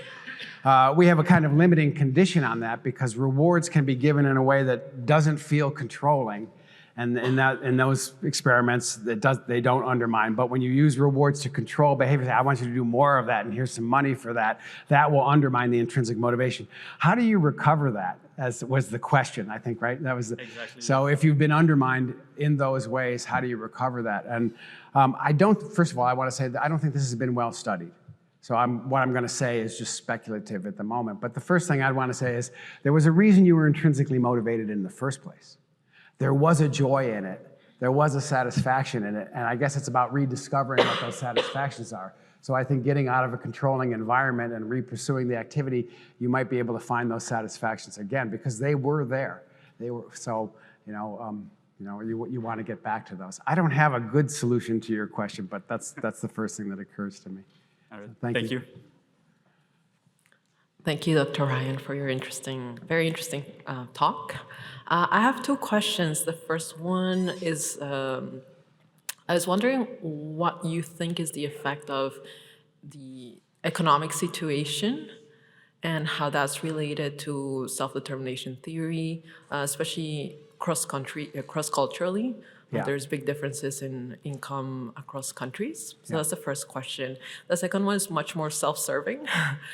So a lot of our psychology students struggle with the fact that they start studying psychology because they want to help people. But as they get more and more into the program, it becomes harder to get into the clinical program and such.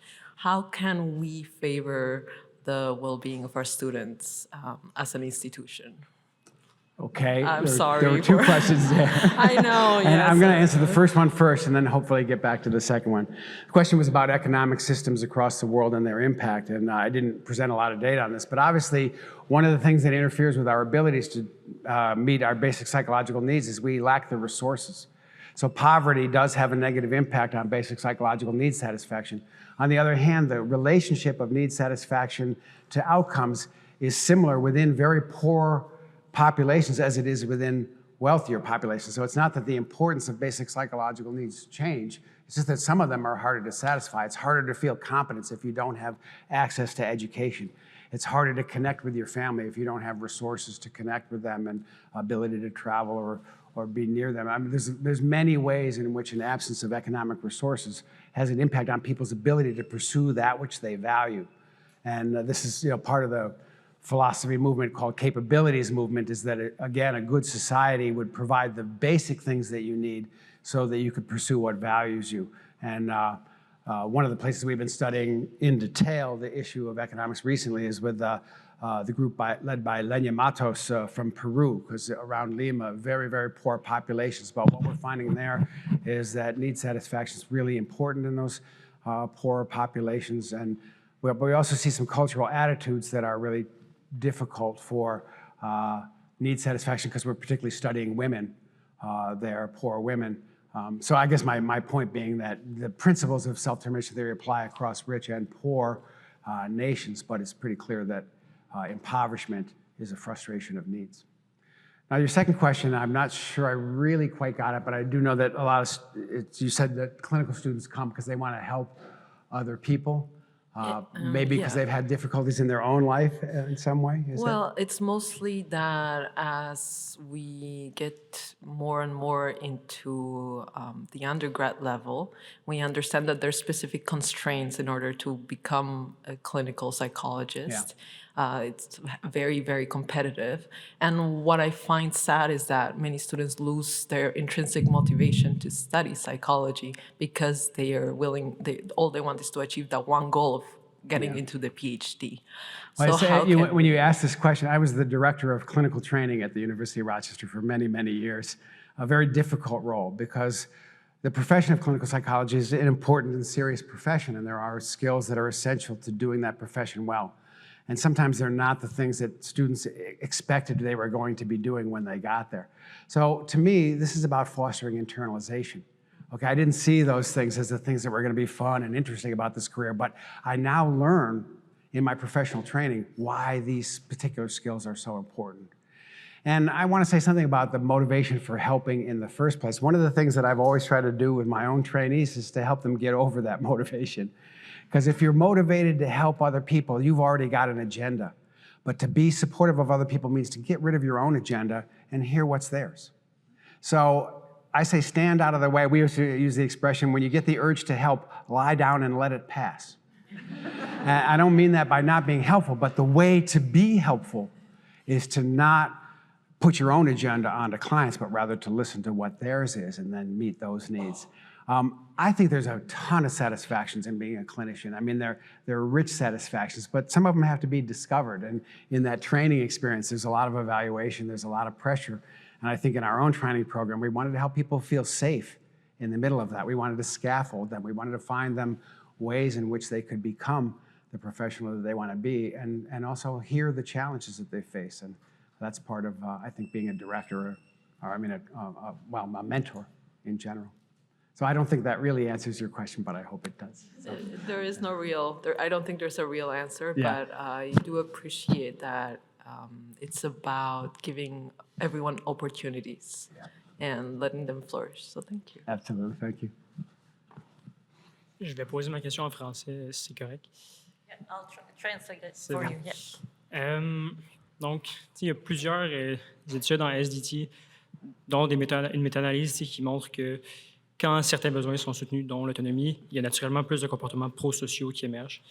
Puis ça me pose la question de... En fait, bon, je vais dire ma question comme ça. Est-ce que le flourishing, il y a une forme de moralité qui existe dedans de manière innée? Est-ce que c'est directionnel? Ou est-ce que le flourishing est amoral, puis quelqu'un pourrait thrive en faisant des trucs qui sont totalement destructeurs pour la société, pour les gens autour? Ou est-ce que... Okay, voilà. You'll love that question. Are you ready? No. So he's asking if it's possible to flourish in a way that's immoral. So let's say you're part of a crime gang, and you're trying to, and you're building your competence within that gang. Can you flourish in a is that what you meant? In a context where it's immoral? Oui, mais de l'autre côté aussi, est-ce qu'il y a quelque chose de moral, de manière, je sais pas moi, vraiment inné dans le flourishing, ou est-ce que ça pourrait partir dans n'importe quelle direction? Okay, and is human being, you think, morally, like the flourishing or the growth that we experience goes towards moral values that we cherish, or is it? This is a great question. It's a deep question, and I think the answer to it, my answer to that is yes. I think what we find over and over again is that human nature, when it expresses its brighter sides, there's more fulfillment and more satisfaction. And in fact, when we look at the motivations people have for being antisocial or for doing harm to others, they almost always cite a controlled motivation. I had to do it, or I had no choice, or they made me do it, or I was pushed into it. They hardly ever say, oh, I wanted to hurt someone. I'm not saying there's not a small percentage of psychopaths in the world who might find some joy in that, but they're not flourishing people. Having had some as patients, I don't think, I would never describe their lives as a flourishing life. And you don't see that in people who do harm to others. In fact, they are not flourishing lives. And so, again, this is a testable hypothesis over time. I'm just going to show you one quick slide on this, since I can. These are slides I didn't use, so.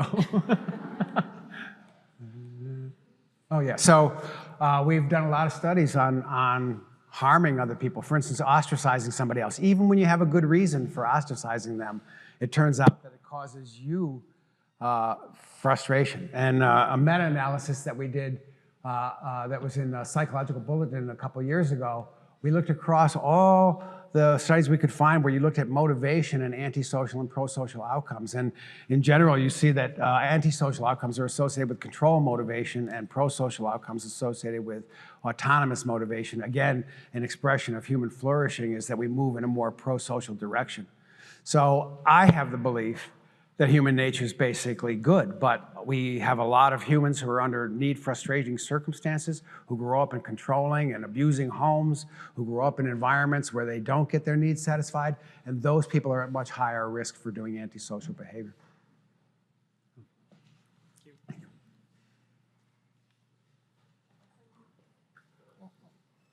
you. So I was wondering if there would be some like intellectual or cognitive quality or ability that stands out between like the evolution of someone's motivation going from extrinsic to intrinsic. I have no clue how to pronounce that.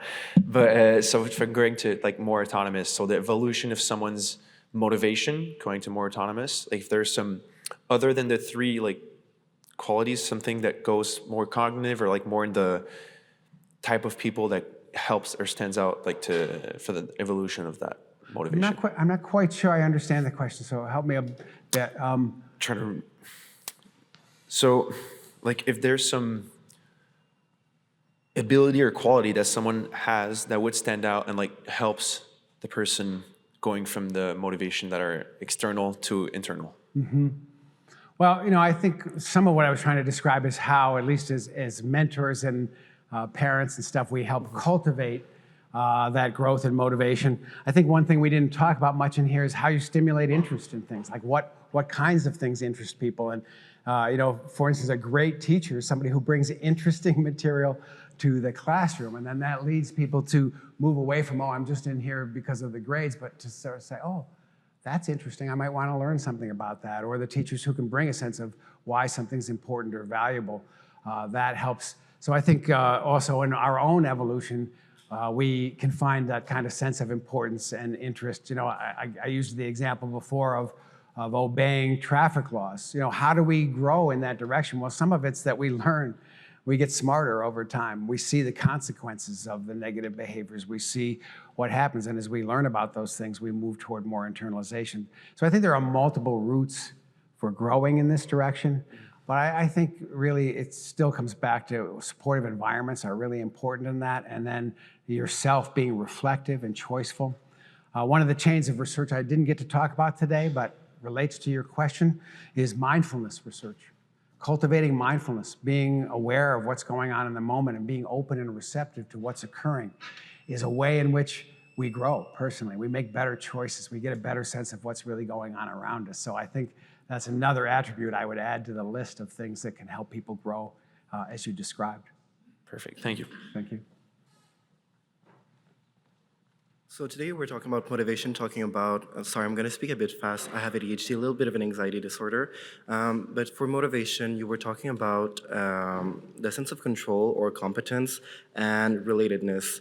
When we take a look, for example, with marginalized community, if we speak more about BIPOC communities, queer communities, and queer BIPOC communities, there's often a sense of an imposter syndrome where they don't feel necessarily like they belong there, that they're competent in what they do, and that not because of necessarily anything that they have going on for themselves intrinsically, but more because of the values or the views of society themselves towards them.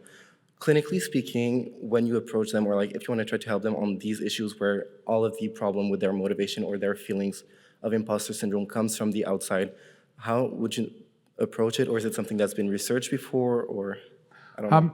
let me make sure I got your question right. What I heard in it was that a lot of people, as they're engaging in the field, develop what's called imposter syndrome. Is that Exactly. Yeah.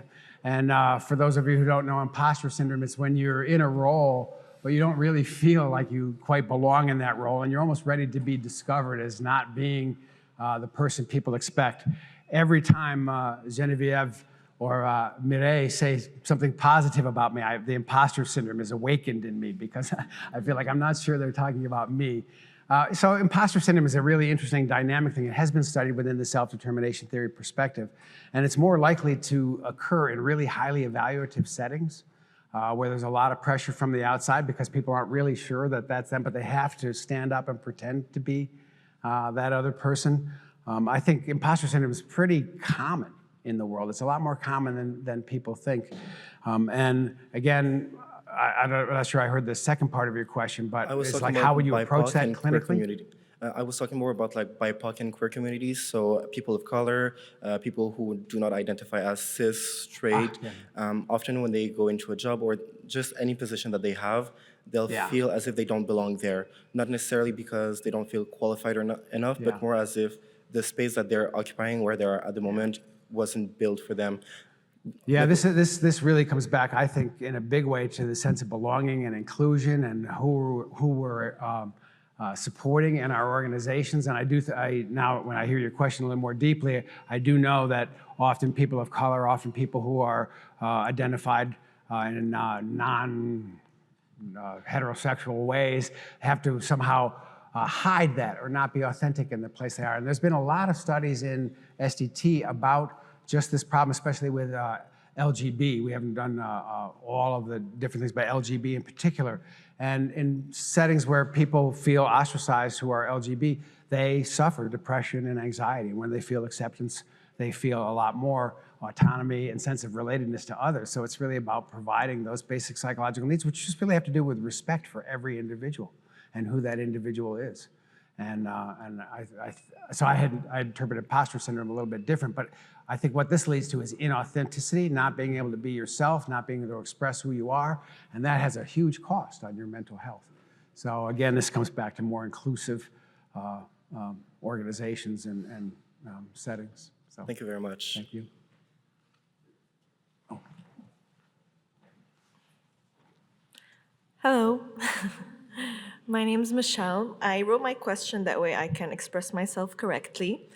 But I was thinking about intrinsic motivation, and I feel like we often speak about it as an ideal, but it's not always there. And there are times where we feel unmotivated or disconnected or even bored.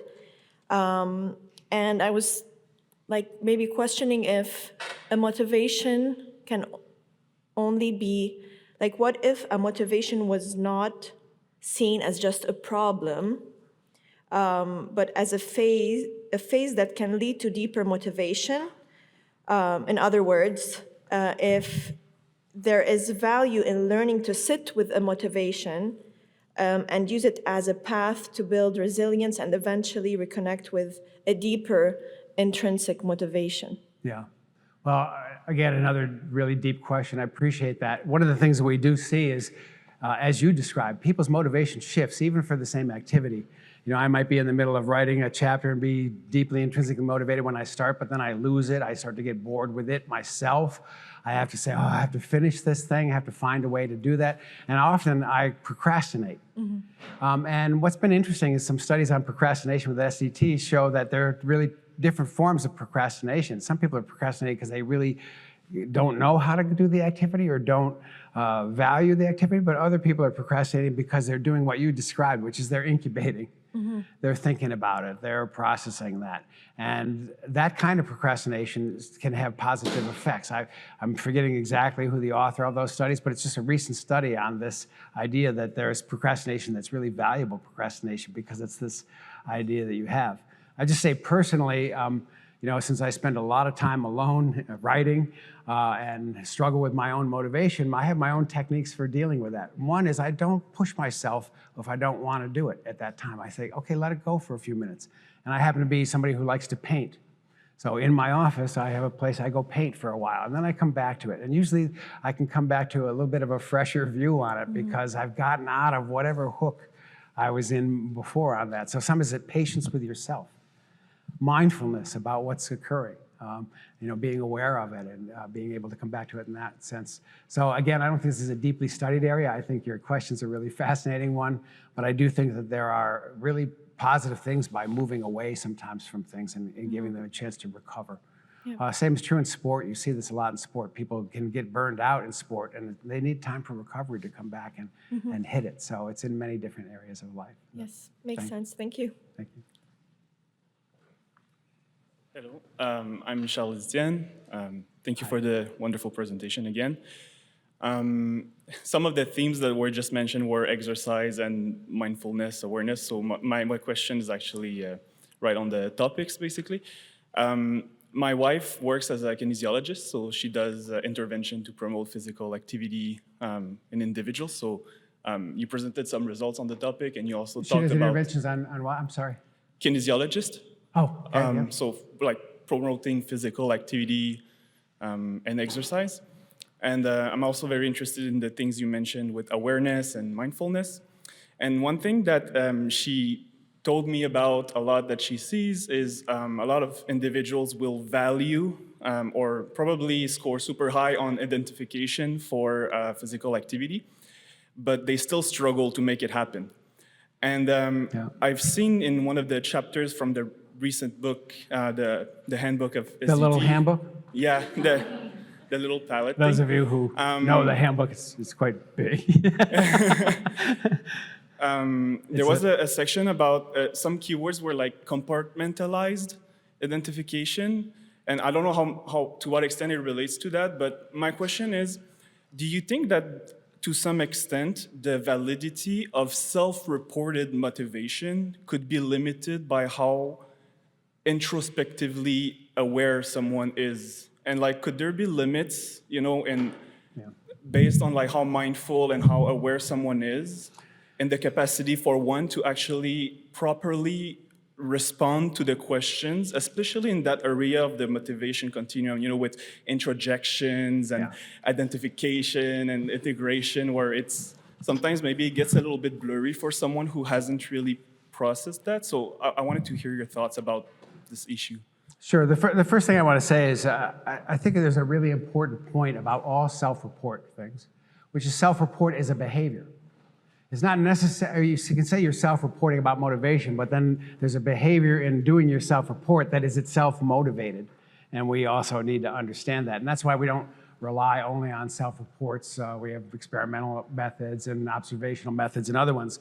But self-report still remains a hugely important thing because we are psychologists and we care about human experience and we want to hear about people's report on that experience. Sometimes self-report is defensive, and that's why we talk about compartmentalized identification. Here's where I say this is really important to me, but it doesn't really integrate with the other values I show in life, and I don't even allow myself to see how it's contradictory. So, I could be a really achievement-motivated young scholar or something like that, but say somebody asked me, well, are you also a family person? I say, oh yeah, I'm a family. But those things aren't really true.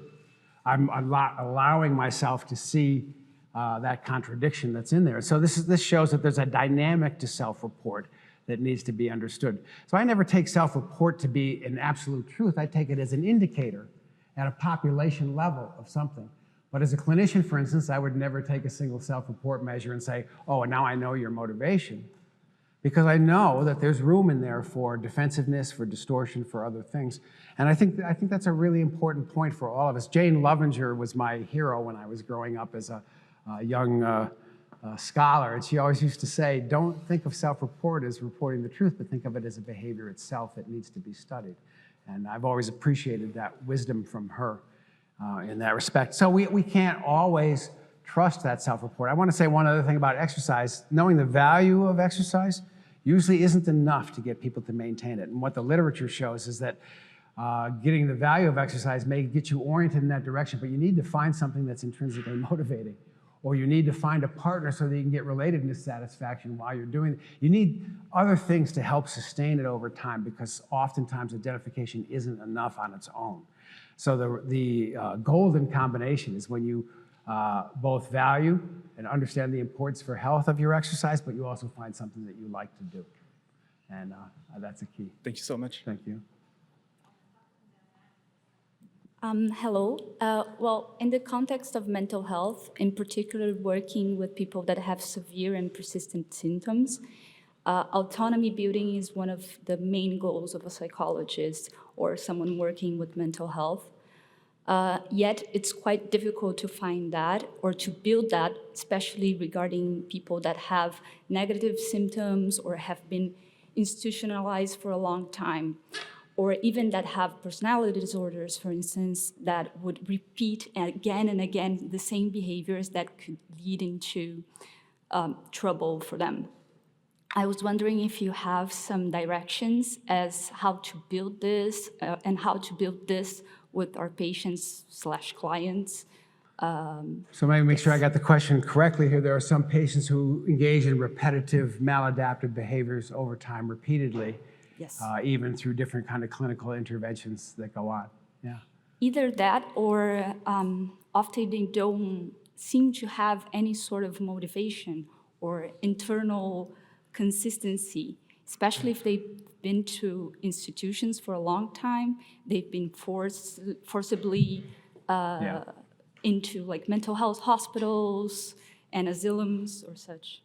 You know, before I started my career, my first job out of college was director of a program to help deinstitutionalize people who had been in an institution for developmentally disabled people, often for a long time. So we were taking the adults from that institution and trying to bring them into the community to learn the skills to learn.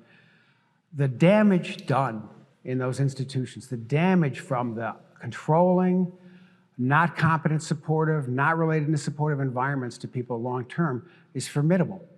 And it's a real challenge to help them find some optimism and some hope and some promise in doing anything new, because they have learned over time, keep your head low, stay out of trouble, don't do that. So that's one thing about institutionalization is it's really demotivating. And helping people overcome that means creating an atmosphere of trust, properly scaffolding them, supporting their autonomy, understanding the challenges and emotional difficulties that they face when they do those things. It's that kind of supportive environment that I think really helps people move. And I believe, and this is just me, I believe everybody can move in a more positive direction if they're in the right kind of care and atmosphere. But that doesn't mean that it's easy, and that doesn't mean that it happens overnight. Sometimes it takes a persistent, I've had a couple of patients who I've had for more than 10 years because there was a lot of damage done. Whoops, damage done. And almost some damage done. So I was going to illustrate. No. So I just think, that requires a lot of patience because you're trying to redevelop in an area where there hasn't been development, and that can be really hard. So, but I believe you can make change happen, and it just requires the right kind of therapeutic attitude. One of the things that I just want to mention just quickly is that if you look at SDT, we think there's a lot of good therapeutic techniques out there, but if they're administered in a controlling way, they're not effective. So CBT, for instance, can be really effective, but if you have a controlling CBT therapist, it's not effective. If you have an autonomy supportive CBT therapist, it's more than twice as effective than, well, it's about 4 times as effective, David Zuroff showed, than a controlling therapist delivering the same techniques. So to me, the fundamental clinical attitude is the attitude of autonomy support. It's the thing you bring to every interaction that you have. And when you do that, you're starting from a place that can be healing, even to the deepest wounds. Merci tout le monde pour ces questions, nombreuses questions tellement intéressantes, tellement inspirantes. Puis j'aimerais aussi reconnaître que vous posez vos questions dans votre langue seconde. Donc vraiment, mais bravo pour le courage de tout le monde. And I think the quality of the question really speaks volume to the quality of your presentation, Rich. And thank you for being here. We appreciate it so much. And for those of you who didn't have time to ask questions, I saw 2 people who didn't have time to ask questions. We're going to be there after for the cocktail, so you can ask questions then. But for now, it's going to be the time. On va passer à la période de les prix. Donc, on va distribuer les prix pour la journée scientifique. So, thank you, Richard. For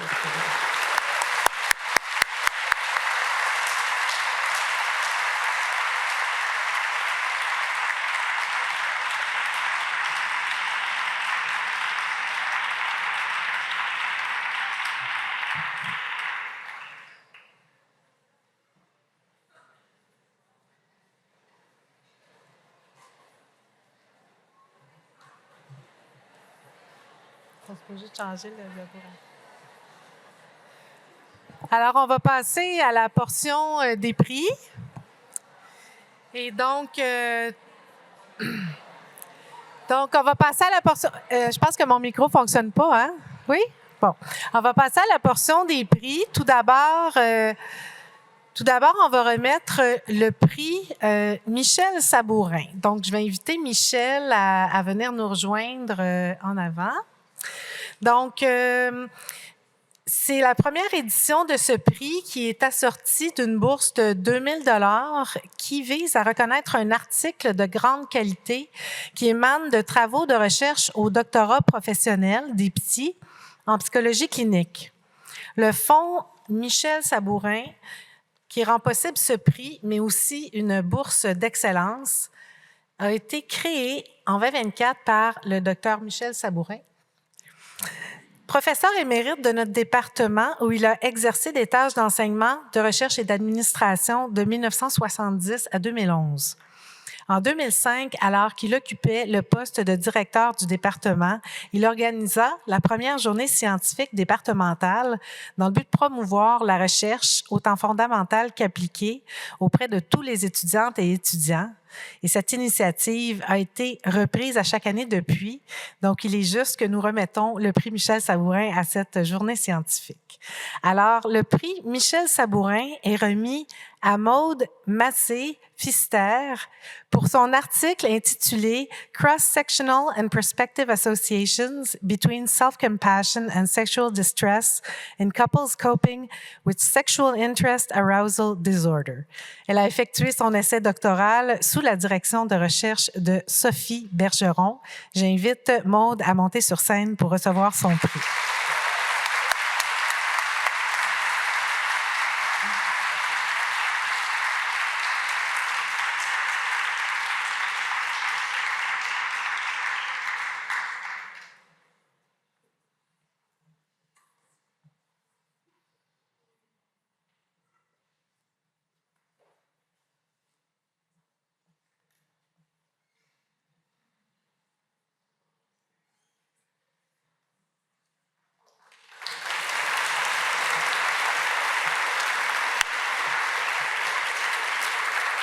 Félicitations, Maude.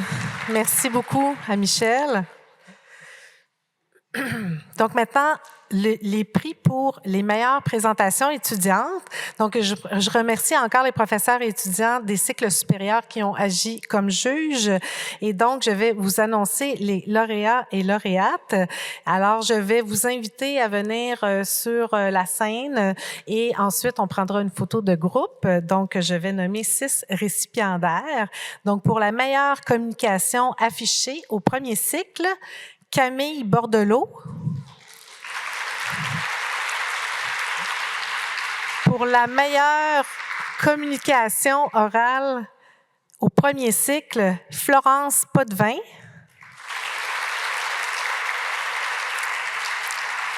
Pour la meilleure communication affichée au premier cycle, cheminement honneur, Océane B. Barrette. Pour la meilleure communication orale, premier cycle, honneur, Charlotte Savard.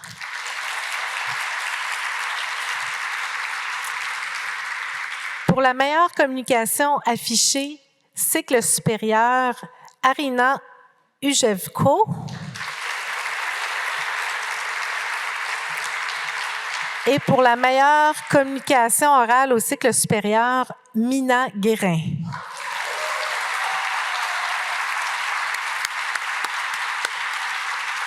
Donc, ces étudiants recevront une bourse de 350 $ pour, en guise de prix.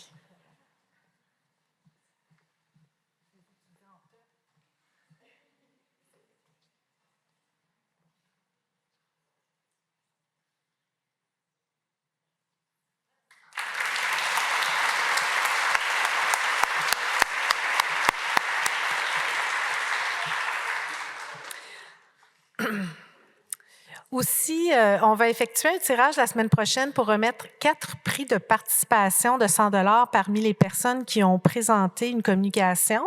Et aussi, on va faire un tirage parmi l'ensemble des personnes inscrites pour recevoir un de plusieurs livres qui ont été offerts par des professeurs et des commanditaires. Donc, on vous contactera dans les semaines à venir pour le prix. Alors, maintenant, on passe au prix Inspiration Enseignement 2024-25. Donc, à chaque année, les étudiantes et les étudiants du département se prononcent dans le cadre du concours pour mettre en lumière les professeurs et les chargés de cours les plus inspirants.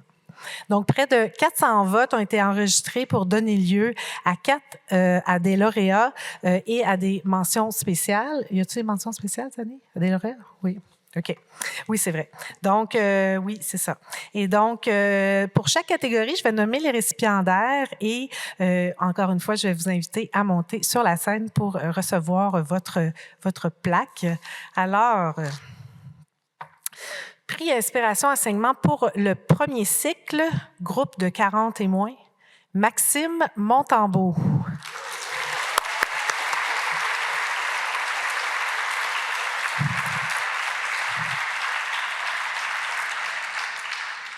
Prix Inspiration, premier cycle, groupe de plus de 40, Daphné Sarah Fairfax.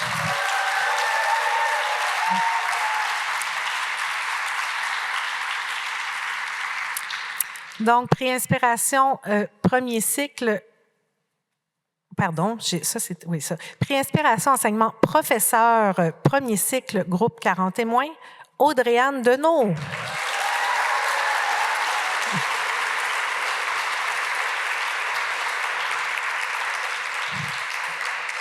Et prix Inspiration Enseignement, professeur, premier cycle, groupe de plus de 40, Sonia Lupien.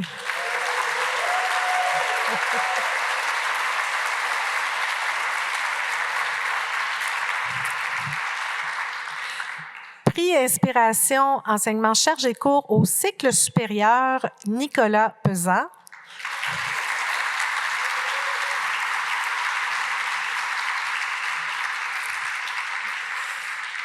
Le prix Inspiration Enseignement au cycle supérieur pour les professeurs va à Maxime Paquet, qui n'est malheureusement pas là aujourd'hui.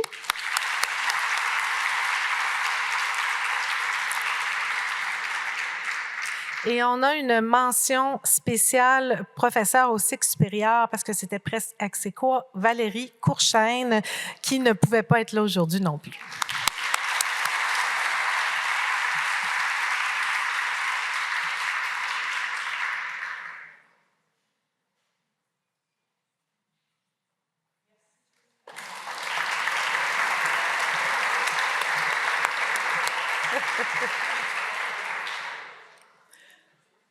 Alors voilà, encore bravo, étudiantes et étudiants, lauréats des prix pour les meilleures présentations et aussi à leurs directrices et directeurs de recherche pour votre excellent accompagnement.